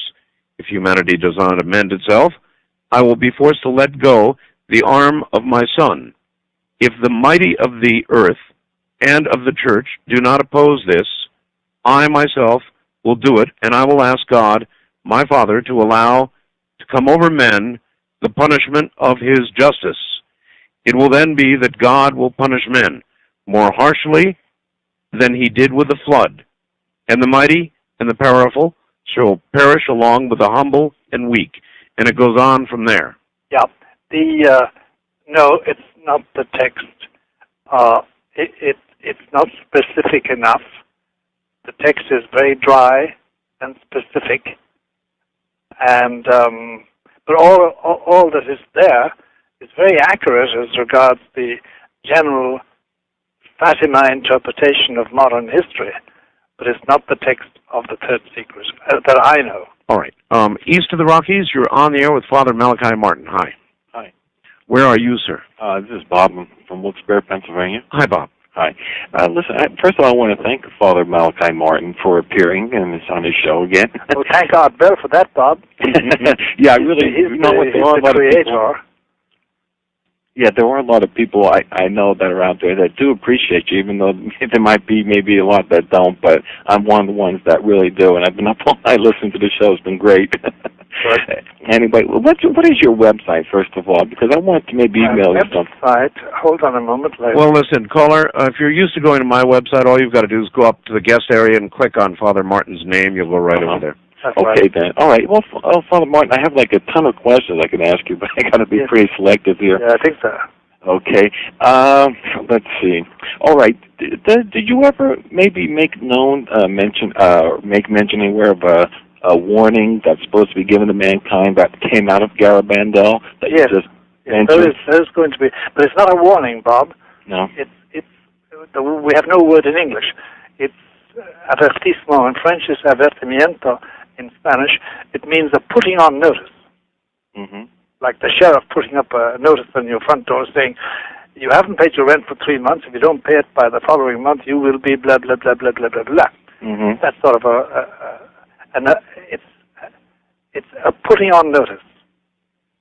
Just putting on a note. I don't understand. You know what? I did have something very similar to that last caller that was 37 years old that mentioned about that feeling. Is that could you maybe give a little more emphasis or describe that more? What it could be? Well, it's you see, for one reason or another, certain people have a greater perception of what their angel tells them. Mm-hmm. We don't know why. We don't know why. Yeah, we do not know why. But that is in that nature. It's always comforting, but it's always admonishing in a gentle sense of the word. Yeah, because it seems like I lost a lot of the zest for things in the world, and it's like I'm being pointed out of the world into another direction. And I've had weird things happen to me back from 1990 on. And have you got a spiritual director, Bob? No. I know that. By the way, it's a very rare animal nowadays. But find a good spiritual director. They do exist. Yeah. How about you? At a certain point, Bob, just to finish it off, at a certain point, you just go round in circles unless you have a spiritual guide. Yeah. Okay, can I just ask you one quick question? Go ahead. All right. Is it within the church's laws? Like, is it possible to have maybe one of your relatives who died and who's maybe now a saint in heaven come to you and tell you something in the manner of a dream, but very... Oh, yes, quite feasible. Quite feasibly. You must be very careful with your imagination, of course. You must be, not to be deceived. And then you need a spiritual guide for judging those things. But it is feasible. Oh, yes, quite feasible. All right. Because the principle is this, that your flesh and blood, above all your own bone, flesh and blood, have a spiritual bond with you that nobody else has. And in the grace of God, and if they're with God, they can communicate. All right. West of the Rockies, you're on the air with Father Malachi Martin. Good morning. Art Bell, Father Martin, it's an honor to speak with both of you. This is Michael from San Jose. Hi, Michael. Hi, Michael. I have 3 questions for you, Father Martin, and they stem from your book, Hostage to the Devil. I have Windswept House, first edition hardback, looking at it, but I'm halfway through your other book first, so I can't get to the other one till yet. There is a passage in your introduction that says, the church is the only element in society with the authority and the availing remedy to counteract such manifest evil. I'm talking about possession. Right. What is it about the church itself? If it's just, I was always raised with the thought that the church is the collective sum of the congregation, that the practices within it also, No, and the people that make it up. No, it's not quite that. It is the assembled people who are in the state of grace, sanctifying grace in this life, and those who are in purgatory, and those who are in heaven already. Okay. It's they as the mystical body of Christ, because it's Christ who coagulates them all into a mystical being, and that is the church. Now, we have also got an external organization, which Art and I have been discussing tonight, in its sorry condition. But that's only the external organization. The church itself is this mystical body of believers on earth, in purgatory, and in heaven. And they have, through their prelates, through their authentic prelates, they have the power of control of evil if they want to use it. Now, how is it manifested through those priests, bishops, cardinals, monsignors to give you, I should say you, as an exorcist, the power to combat such evil? You must have authority from them. They must authorize you. Otherwise, you haven't got the power. And when you try to exorcise, you'll be caught. But if they do, but I mean, I'm just sitting here and listening to you pan on them for 2 hours, which I believe the church does need an enema, so to speak. Even when it comes down to when I go to Catholic Church in the morning masses, of watching the fathers delegate the responsibility of giving out the Eucharist to other people, to sick people, when they're pawning that off, it makes me wonder, just how serious are they taking certain responsibilities? Well, Michael, you put your finger on a very sore spot. The difficulty is, first of all, we're not sure at all that the Novus Ordo, the new form of the Mass, is valid. And even if it were valid, there are certain laws that the priests and bishops are breaking now as regards the distribution of the sacrament. Yes. It's a very complex question, and you can't trust their judgment. It's very hard to give you a hard and fast rule for single instances, but you've got to be very careful. Okay. Well, I promise my next two questions will be a lot simpler. In the second story of your book, Hostage to the Devil, it was the Virgin and the Girlfriend, if I'm not mistaken. Yes. One of the priests whom you finally entered the story into suffered irreparable damage as a result of the exorcism. That's right. Have you ever, I know you're 77 and you're still alive, but have you ever come that close to having something like that? He got his ailment because of a mistake he had. Have you ever come across a situation where you had somehow making a mistake and... Yes, I'll tell you something, Michael. In general, you never come back from an exorcism the same man. Yeah, I read that, but you can also put yourself in further jeopardy. You do. You endanger yourself, but you have to rely on the grace of God to save you. But you suffer irreparable damage in one sense. Father, he's asking whether you ever have come close to that kind of disastrous personal situation. Yes, I have. You have? I have. And my last question, I guess, is in reading Hostage to the Devil, there doesn't seem, like I said, I've only read it halfway through. I'm right now into Uncle Ponto. Oh, Uncle Ponto, that's amusing. But I'm wondering when we're going to start reading the Malachi Chronicles. Are we ever going to get your work, a chronicle listing of some of your cases where you handled them? Good question. Father? Good question. I must tell you, Michael and Art, I bore me. I really do. I'm bored with myself. That's why I keep going away from myself. And I find it hard to believe that I should write a personal story.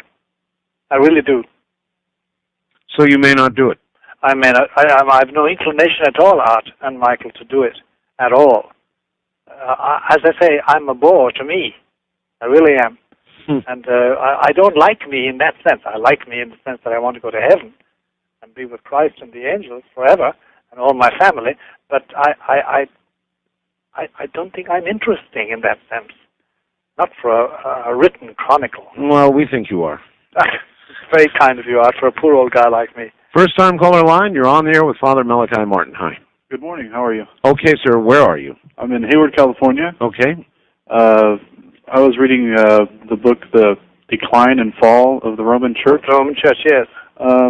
And one question I had in that, where you had thought that by the year 2000, let me quote it here, that there will no longer be a religious institution recognizable as a Roman Catholic Church of today. We're almost there. Right. And the question I had was, what's the rush, what's the real hurry to unite with the Orthodox churches that the Pope seems so urgent to connect with them before the year 2000? Is there any connection? Well, two comments on that. I didn't get your name, by the way. Timothy. Timothy. Yes. Timothy, two questions, and that's a very relevant question you ask.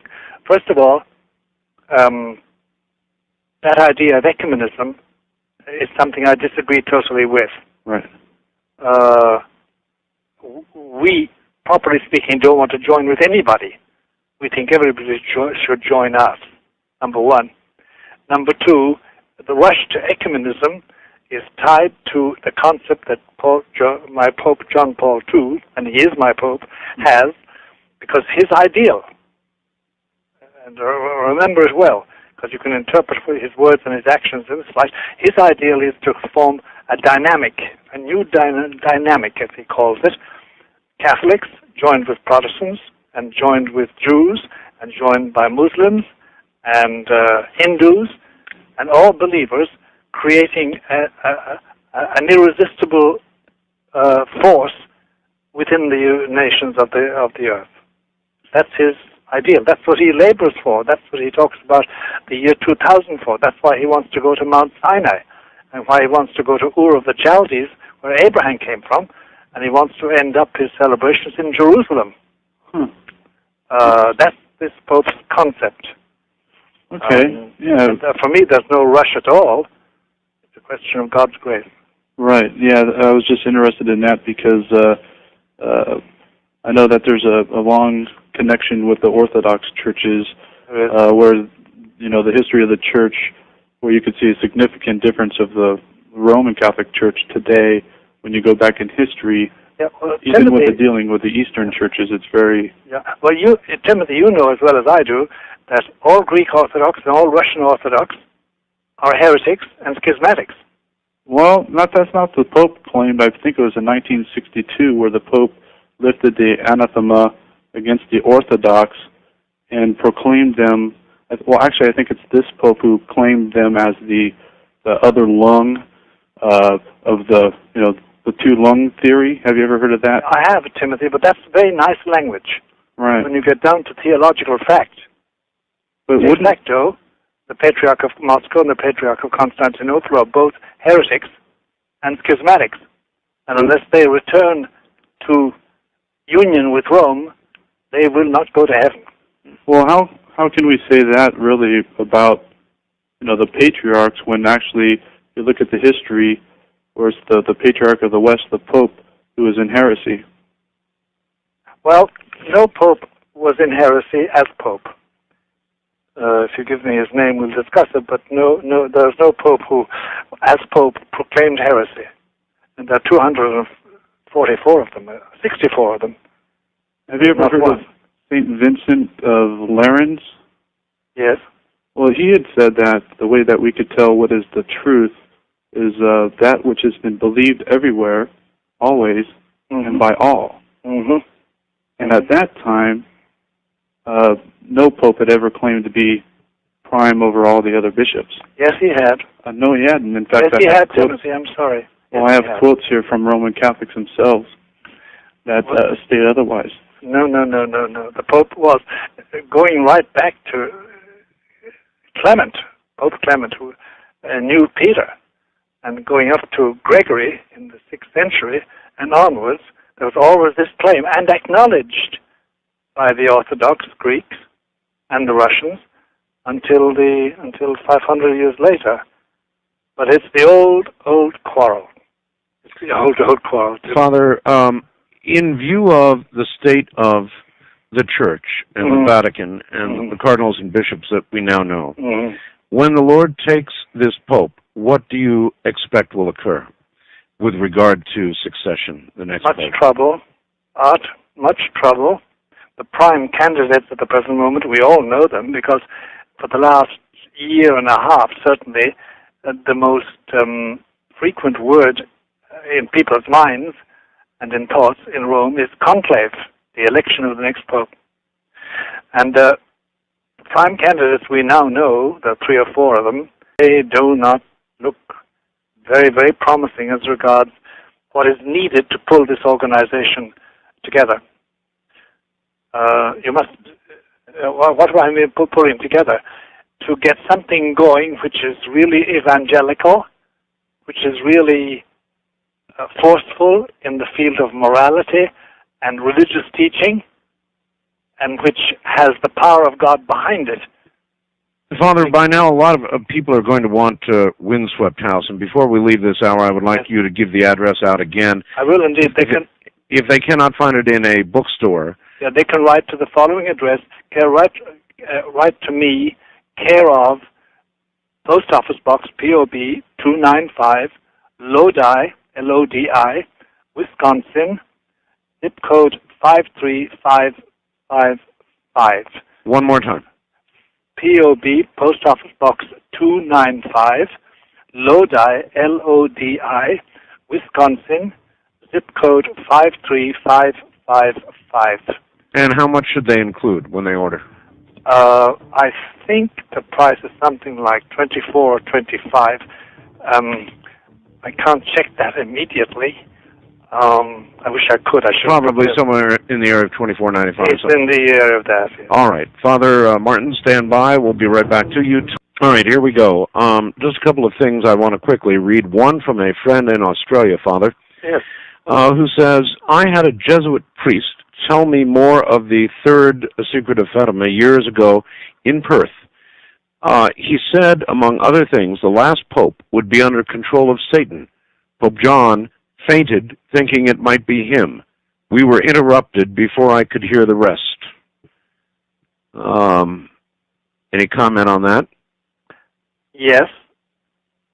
It sounds as if they were reading or being told the text of the third secret. Oh, my. It sounds like it, but it's sufficiently vague to make one hesitate. Yes. It sounds like it. All right, and then just this one as well. This is from Dan in Davenport, Iowa. It says, I was told by an old Catholic priest while I was stationed in Asia in the late 70s that in the last days, nature will attack everything we have and know, and that all food will be gone. Starving will be so widespread that families will eat other members of their families, my God, just to stay alive. This madness will be so widespread, there will be no place that will be safe and no place to hide until all the peoples who do not believe in God are dead. Then life can start anew. No, that's not part of it. It's not part of it. But that first one... Yes, it is. And there's a certain element in the second one which is near the truth. Okay. And I'm sorry to be pushing on this. No, don't be sorry at all. I wish to God you hadn't got to push. You know? Okay, west of the Rockies, you're on the air with Father Malachi Martin. Good morning. Hi, good morning. This is Joseph from Hawaii. Yes, sir. Good morning, Joseph. Good morning, Father. Good morning, Art. I have a question, Father. I'm a little confused. When you say you have no authority to reveal the secret, yes. Wasn't the secret revealed to the nun and then on to a pope, and then wasn't it supposed to be revealed to the public at first, and yes, now it's being suppressed by the church? Yes. It was supposed to be revealed to the public in general. Isn't that the authority from the higher entity? No, that doesn't give me authority. Okay, I'm just a little confused. It seems like I'm not clear on the story, but... What he's saying, I think, Father, is that if God's original wish was for it to be revealed then, yes, and it was not, yes, then is not the authority present now as it was then? Well, exactly. For it to be revealed. Is that correct? I see his argument. It's a very forcible argument, and many people would agree with him. And with all due respect, Father, if you don't reveal the secret, and if the secret is held, wouldn't the members of the Catholic Church be perpetuating the suppression of the secret? Of the truth, yes, of course. Yes, of course they are. So therefore, it should be told. But in the Catholic Church, we work through the hierarchy, beginning with the Pope and the bishops. And I cannot take to myself the authority to overrule them. I think they should be overruled, but I haven't got the authority to do that. I wish I had, Joseph. I wish I had. But I haven't. I haven't got even the authority to authorize exorcisms unless I have it from a bishop. Mm-hmm. In this case, the Bishop of Rome. All right, I understand that answer. Authority is a very, very fixed thing, because I have no other guide on this face of this earth except the voice of the Roman teaching, the Magisterium Romanum, as we call it. All right, Father. First-time caller line, you're on the air with Father Malachi Martin. Hi. Good morning, Father. Morning. My name is John. Where are you, John? I'm in Miami Shores. Miami, all right. And I want to thank Father for some of the books he's written, particularly The Keys of This Blood. Thank you, John. I've always been very interested in politics and world politics, and he filled in a lot of the questions that had always bothered me from childhood. Mm-hmm. And I encourage you to continue with your writing. Shall do, please, God. And, I was going to ask about, he may have been a saint by the same name that you have, Malachi of Ireland. Yeah, Malachi. Yeah, he was a different. Pope. Yeah, he was a bishop. And he referred to a final pope, a pope like Peter of Rome. Is there anything to that? He has a list of popes. The only thing about that list of popes is he doesn't say that he has all the popes in it. I see. But he does refer to the two last popes, and he gives the Latin sort of names.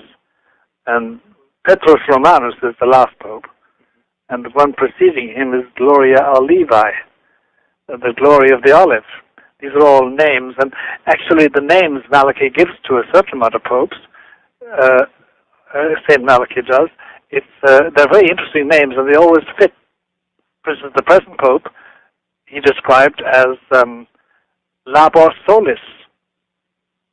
And Labor Solis is the classical American Latin expression for an eclipse of the sun. And in fact, the day that John Paul II was born, there was an eclipse of the sun. Amazing. It's a very funny list of names. And it's not complete. That's the only thing, John. Now, this talk of making Mary a co-redemptrix? Yes. They're not talking of making her that. A lot of people say we should acknowledge that she is. But there are difficulties in the way. Now, is there something, like I once heard from one of the sisters, I went to Catholic schools in Massachusetts, that saying the rosary might help make God's path become reality. Are there, I know you're reluctant to share what's in the letter, and I guess the die is cast when John the 23rd decided not to publish it at that time. There's nothing about the rosary in the secret. But is there any positive step a believing person can do to help perhaps reduce the suffering of others? Or yes, there is, and there's a whole literature on that, John, which you can read, and it's published by various organizations. One is called the Blue Army, another is called escapes me for a moment. There's several books and pamphlets and periodicals and magazines published that explain how we can. And there's lots of instruction on that. The Blue Army, is that something I would be able to find in a Christian bookstore or Catholic bookstore? Yes, you should. All right. It's headed by a man called Nicholas Gruner, Father Nicholas Gruner. And I appreciate the opportunity to ask you these questions, but thank God, Bell. He's our creator. There's a movement. I didn't see much of it in Massachusetts, but here in Florida, there's a church. Actually, it's not a Catholic church; it's a shrine, and they do the old Roman rite, the Roman Mass. Joseph, John, for your information, I say the Roman Mass every morning. Well, now it's time I'll be saying it. I don't know if it's because they changed the Mass when I was in the 3rd grade, but it feels more wholesome to me. Is it all right to take that path as opposed to the... Between you and me and the Holy Spirit, it's the only Mass. All right. I appreciate your call. Father, I said I would ask this, and so I'm going to ask it. I have people of many stripes and opinions and beliefs on this program. Sure. Dear Art, would you please ask Father Martin his opinion of Benjamin Krim and this Lord Maitreya, supposedly alive and well in London? Does Father Martin consider Lord Maitreya to be the Antichrist? No, he's not. Do you have any comments beyond that? Bernard Krim and the Maitreya are fulfilling a certain function pre-Antichrist. Pre-Antichrist. Yeah, but they're not the Antichrist. All right, we'll leave it right there. Okay. And one other question. Today, certain prophetic scholars are very much interested in why Gorbachev and the present Pope, John Paul, are in discussions, or more clearly, sharing the Russian language, which they can speak and few understand around them. Why are they in talks? They're in talks because John Paul's concept of Gorbachev's function is that in reality he is destined to exercise a certain role in the creation of the New World Order. And John Paul II is very keen on participating in the New World Order. I had a feeling that might be exactly what you were going to say. Yep. Wildcard line, you're on the air with Father Malachi Martin. Good morning. Good morning, gentlemen. This is Barbara in Tulsa. Tulsa, Oklahoma? Yes, sir. Yes, ma'am. I had a question for Father Malachi, a quick one about Fatima, and then I'd like to relate something that happened here in the house that was kind of frightening, and I wanted his opinion. Sure. On Fatima, Father Malachi, can you tell us if our country, the United States, is mentioned specifically in the secret? No, it's not mentioned specifically, but something very relevant to the States is mentioned. I see. I wanted to call on your professional experience as an exorcist to get your opinion about what happened here. I'll try to be fast. I know the airtime is precious. Please. It concerns my mother. She's 83 in good health, but she is demented. Yeah. I took her to the front room for her afternoon nap. This was a couple of months ago. Put her on the sofa. I left. I was halfway down the hall when I heard a horrible shriek. I ran back to the room, and she was in total body, violent convulsions. I had never seen this before. Body convulsion? Yes, Father. Yes.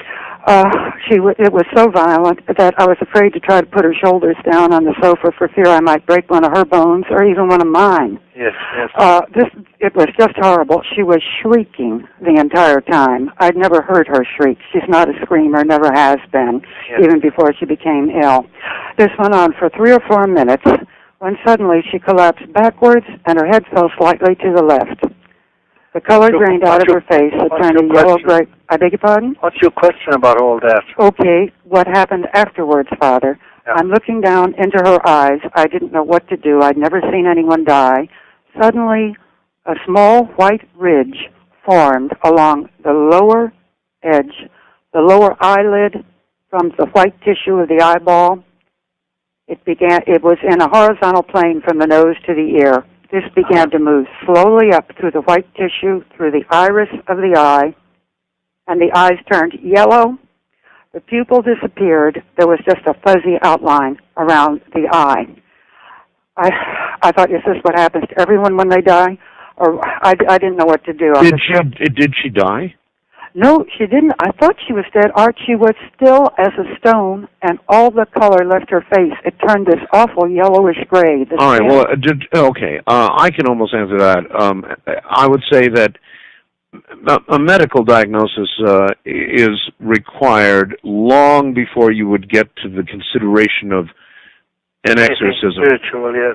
There are many older people in this country now, worldwide, in fact. We're living longer, and dementia occurs. Dementia of various sorts begins to occur in people, and it's very easy to mistake that for something that would require an exorcism. And you'd have to go an awful long way before you would make that determination. Is that correct? He's right, ma'am. He's right. Yeah. Okay. It's a very frightening thing. Sure. But as we say, it would be a good physical examination, first of all, with a competent doctor. Have you done that? No, she's now gone. She's not gone yet. Yeah. But you're right, Art. I totally, you said what I would have said. That was my commentary on it. And you can't do that kind of diagnosis on the phone anyway. No, you can't. East of the Rockies, you're on there with Father Malachi Martin. Hello. Hi, good morning, Father Martin. Morning. Where are you, sir? I'm calling from Hyattsville, Maryland. Hyattsville, Maryland. You're going to have to yell at us. I can barely hear you. Very faint. Doran from Hyattsville, Maryland. I have one question about angels. Now, I've been spared by seconds twice in my life. And I know you believe in angels, but I have no perception of anyone looking after me. But my life has been spared. Any comment? He's asking, Father, about guardian angels. Yes. Yeah, I heard him. What I got was that he has no perception that anybody is taking care of him. Right. Well, that's a common perception, all right. But he should cultivate his angel. How do you cultivate him? You pray to him and ask his intercession. And you do something in his honor. You say a prayer in his honor, or you visit a church in his honor. Cultivate him, and he will talk. That's remarkable advice. I had a guest on Sunday. Brad Steiger is his name. He's a well-known author. Yes. And he believes firmly in guardian angels, but the one caution that he gave out is never pray to your guardian angel. I know. Well, there are those of us who pray continually to our angels. I don't know why Rod really forbids that. It's against all the practice in the Catholic Church. You don't pray to them as God. You pray to them as an angel, especially consigned to take care of you. But I'd love to hear Rod's reason for that. I really would. Actually, Brad Steiger. People confuse him with Rod Steiger. Oh, Brad Steiger. It's Brad Steiger. Uh-huh. I'd like to know why he would say that. All right. Back down to Father Malachi Martin. Yes. Father, welcome back. As always, the time just flies by. It always goes like a dream. It really does. Here in the middle of the night. All right. Well, I have people lined up by the gazillion to talk to you. First-time caller line. You're on the air with Father Malachi Martin. Good morning. Good morning, Art. Good morning, Father Malachi. Good morning. And God bless you for giving all your time on Art's show, and I admire your stamina and your patience. Well, that's Art. Really. Okay, my query is, about a year and a half ago, I read an interesting article in a publication that's dedicated to psychic phenomena, UFOs, hauntings, exorcisms, etc. And this... in this magazine, there was a story about the death of the previous Pope, that he was discussing certain problems of the Vatican with the Secretary of State, who is also a cardinal, I believe. Yeah. And that night, he had these papers, this edict that he was going to read before the heads of the church, the popes and the bishops and the cardinals. And he had discovered, the Pope, a scandal in the Vatican bank, money laundering, involving cardinals and two mafia bankers. Yeah. Also, the Pope wanted to lower the ban on contraception. Yeah. And because of this, he was poisoned by the cardinals. Now, have you read this story or heard about it? Yes, I have. The one I'm recollecting with all those details is a book by a man called David Yallop. Mm-hmm. I see. And is that the one you're talking about? Yes, I believe that is. And actually, this was all predicted by Nostradamus. Yes, a lot of it was predicted, but Nostradamus can be read more than one way, But to get back to the actual Yallop theory, there are a lot of things in David Yallop that are unsubstantiated. Like, for instance, he says that he spent, I think, 200 hours talking to the secretary of that Pope who died after 34 days as Pope. But I know that secretary very well. He never saw Yallop's face or heard his voice. But anyway, as regards we didn't need anything to tell us that there were Vatican scandals about money as of 1974, 75. there's been a lot of trouble with money. Now the death of that Pope John Paul I, is very suspicious. Yeah. It also said that when the housekeeper came in the morning and discovered the Pope was dead, he was still clutching those papers that he was going to read before the hierarchy of the church, and there was a bottle, a medicine bottle on the table, which was poison, and that's how he was killed through poison. And they said when he was injected with embalming fluid because they didn't want to have an autopsy that would reveal the poison in his bloodstream. Now, is that true? I've heard all these stories myself, Father. Yeah. They some of them are accurate, some of them are inaccurate. Certain it is that there's some mysterious circumstances in the death of that Pope. He didn't die naturally. Nobody believes he did. The details are left to the imagination of people like David Yallop.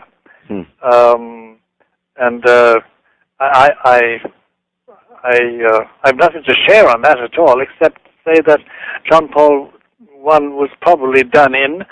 Who did it? Well, if you were to ask my opinion, but it takes a long time to explain, so we haven't got that time, it's a lot of men within and outside the Vatican who could not put up with the reforms that he was going to inaugurate. And I asked you this earlier, you don't really rule out that kind of violence in the coming days, do you? No, I do not. No, I do not. Wildcard line, you're on the air with Father Malachi Martin. Where are you calling from, please? Hello? Hello? Yes, that's you. Sorry. I'm calling from Red Bluff, California. Okay. And I heard the Father refer a previous caller to literature by the Blue Army.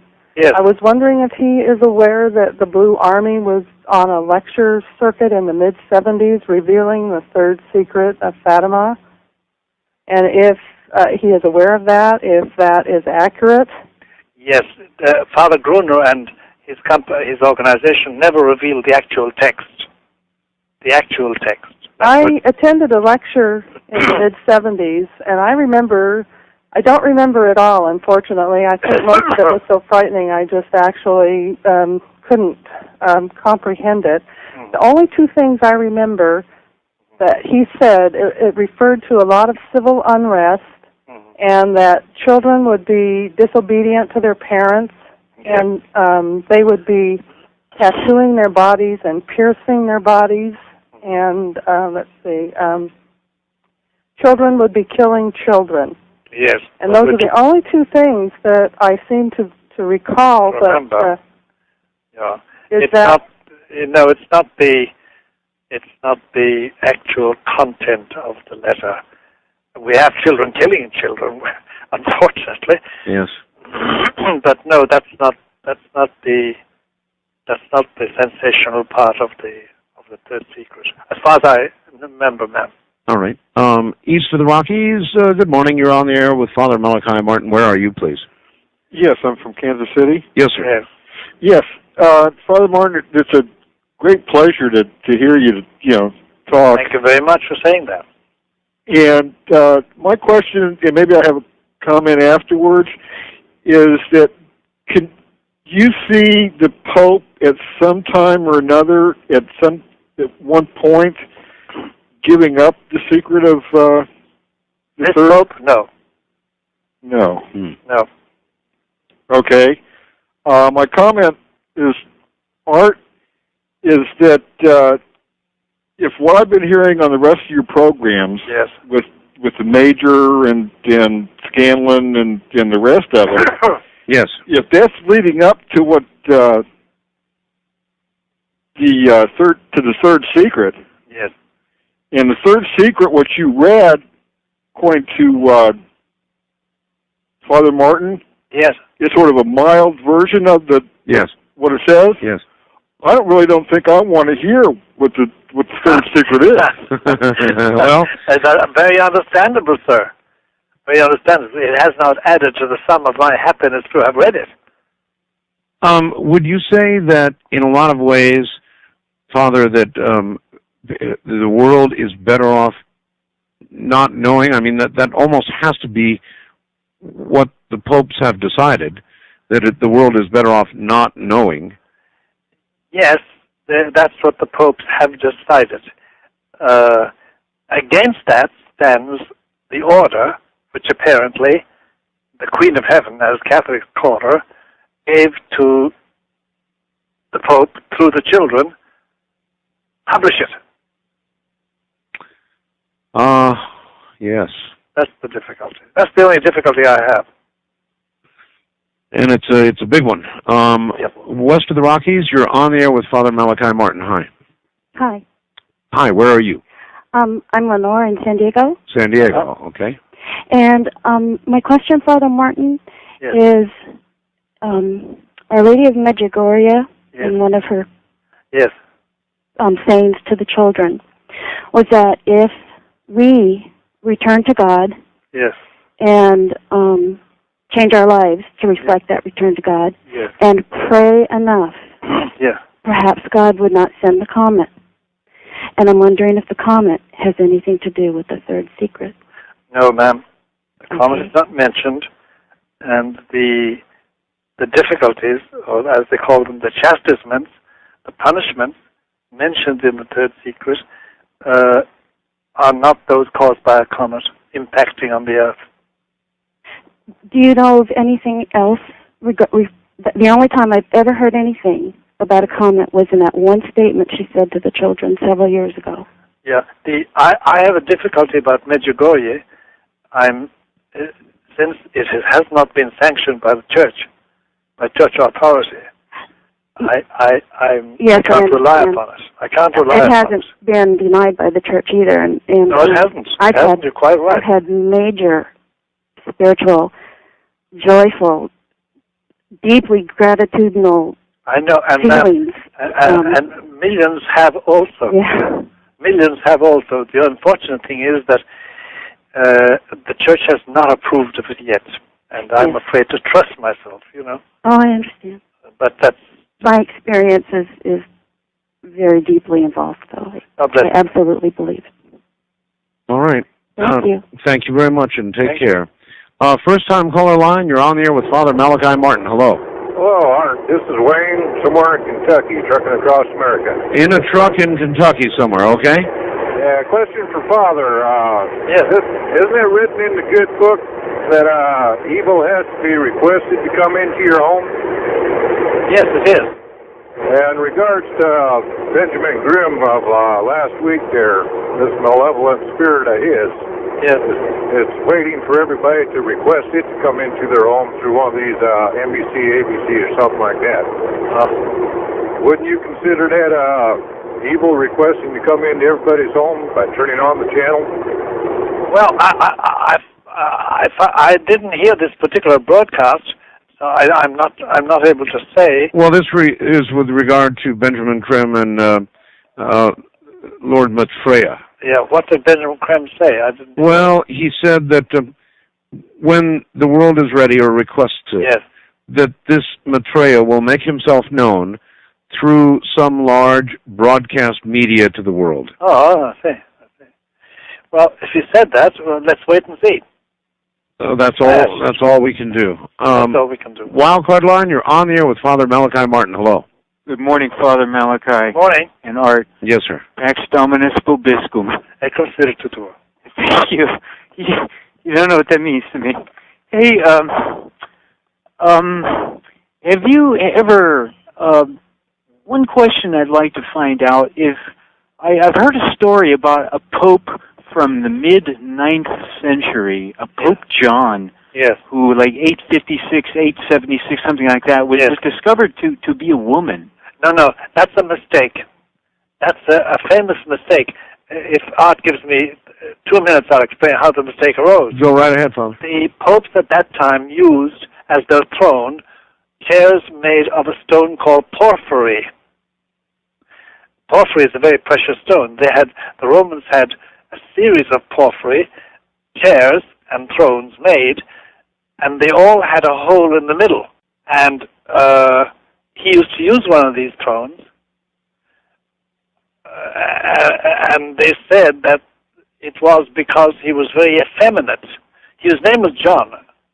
I forget which John the First or John the Third or something like that. I just forget momentarily. but he wasn't a woman, no. There was never a Pope Joan. Much at all as a lot of people would like that to happen. There was a Protestant historian in the 19th century called Harnack, and Harnack had a healthy dislike of the Roman Catholic Church, and he wrote the definitive book about Pope Joan, demolishing the myth. And if anybody would have liked to create or foment the story, it would have been Harnack. But he came to the conclusion that it was a total fabrication. Wow. All right. There were lewd stories told about him. The purpose of the whole being to masturbate, etc. I wasn't going to shock your audience with all that details. Yep. All right. Wildcard line, you're on here with Father Malachi Martin. Good morning. Oh, let me turn my radio down. Yes, thank you. Father. Yes. Yeah, I was wondering, if I read Revelation 12, would I be fairly more enlightened as to the aspect of the third secret? Would that help? Well, Sister Lucia, who wrote down the third secret, says that the whole of the secret is contained in chapters, I think it's 12 to 17 of the book of Revelation. Okay, that's starting to make absolute sense. Have you seen the painting of her last vision? Is it a woman clothed with the 12 stars? That the sign of heaven? No. It's the crucifixion with Our Lady. No, I haven't. Okay, try and get a hold of that picture. It's her last vision in 1929. I will do. That's great news. And can I ask you another question? Because sometimes you say this Pope is more attuned with the New World Order, but in other places, and I may have been misreading this, you say that he's opposed to it at the same time. Am I misreading? No, he's opposed to certain things in it. Oh, certain things, yes. Yeah, certain things in it. But his attitude is we can't stop the New World Order. Right. And it's here anyway. So he's trying to align the church with it. He's trying to make do with it. Right. Hey, great, and thank you about that Revelations. I'll be checking into that. I had a funny feeling about that. Thank you very much. Well, thank you. A good lead. East of the Rockies, you're on there with Father Malachi Martin, and not a lot of time. Hello. Hello? Hi. Turn your radio off, please. Just a minute. Okay. Everybody should hello. do that right away. Hello. Hi. Father Malachi Martin? Yes. I wanted, it's nice to meet you. I listen every time you're on. I learn something new from you every time I hear you. I wanted to know this vision you talked about in Garibaldi. Garabandal. Where can I find written literature about it? Is it sanctioned by the church? Write me a short note with your name and address, and I'll send you back the relevant details. Okay. Write it at 217 East 66th Street, New York, 10021. And mention your name. 10021. And mention your name and your request, and I'll send you back the details. Promise you. Oh yeah. By the way, my name is Bonnie, and I'm calling from Philadelphia. Oh, God bless you, Bonnie. Yeah. Another thing that bothers me, and it's bothered me all along about this third secret. Is the child still alive? The one who became a nun? Yes, she is. She's 89. She lives in Coimbra. My God. Wow. My God. Has she ever said how she feels about the church not publishing the third secret? No, she keeps very quiet for the simple reason that she's been muzzled by the Vatican. Mm-hmm. Well, the thing that bothers me about this is if the church is going against what God has told them He wants them to do. Yeah, in other words, what their people are out here and they see this. How do they expect us to keep following them in absolute faith? Bonnie, what I want to say to you is, it's not the church, it's churchmen. Uh-huh. They are being unfaithful to their vocation. Yeah, but it seems like it's been so many. You're telling Gus, whoever Gus was. I know that's our difficulty. That's what in the last 3 or 4 hours, Art and I were discussing, and I summarized it all by saying we are in apostasy to a large degree. And the last thing I wanted to ask you, is there anything that we can do as individuals other than praying to avert what is coming in that third secret? We can't avert it now. It is coming. When is something else? But it is coming for sure. Mm-hmm. We can mitigate it. We can mitigate it slightly, if you know what I mean. But we can't avert it. Is the only thing we can do is pray? Pray, go to communion, say a rosary, cultivate the saints, stay in the state of grace, do good, visit the sick, visit those in prison, do corporal works of mercy. In other words, Bonnie, we know what to do exactly if we want to do it. Right, yeah. But it's not going to be an easy time. No, it doesn't seem like we're in very easy times now anyway. No. Yeah. But, Bonnie, thank you. Thank you, Art. Bye-bye. Right, take care. Father, is there any circumstance under which you can imagine that you would feel free to reveal the secret? Yes. Yes. If there was a total collapse at the center. And you anticipate that, don't you? I anticipate there's a possibility, Art. I can't, I can't predict, but I anticipate there's a possibility, certainly, yes. I do.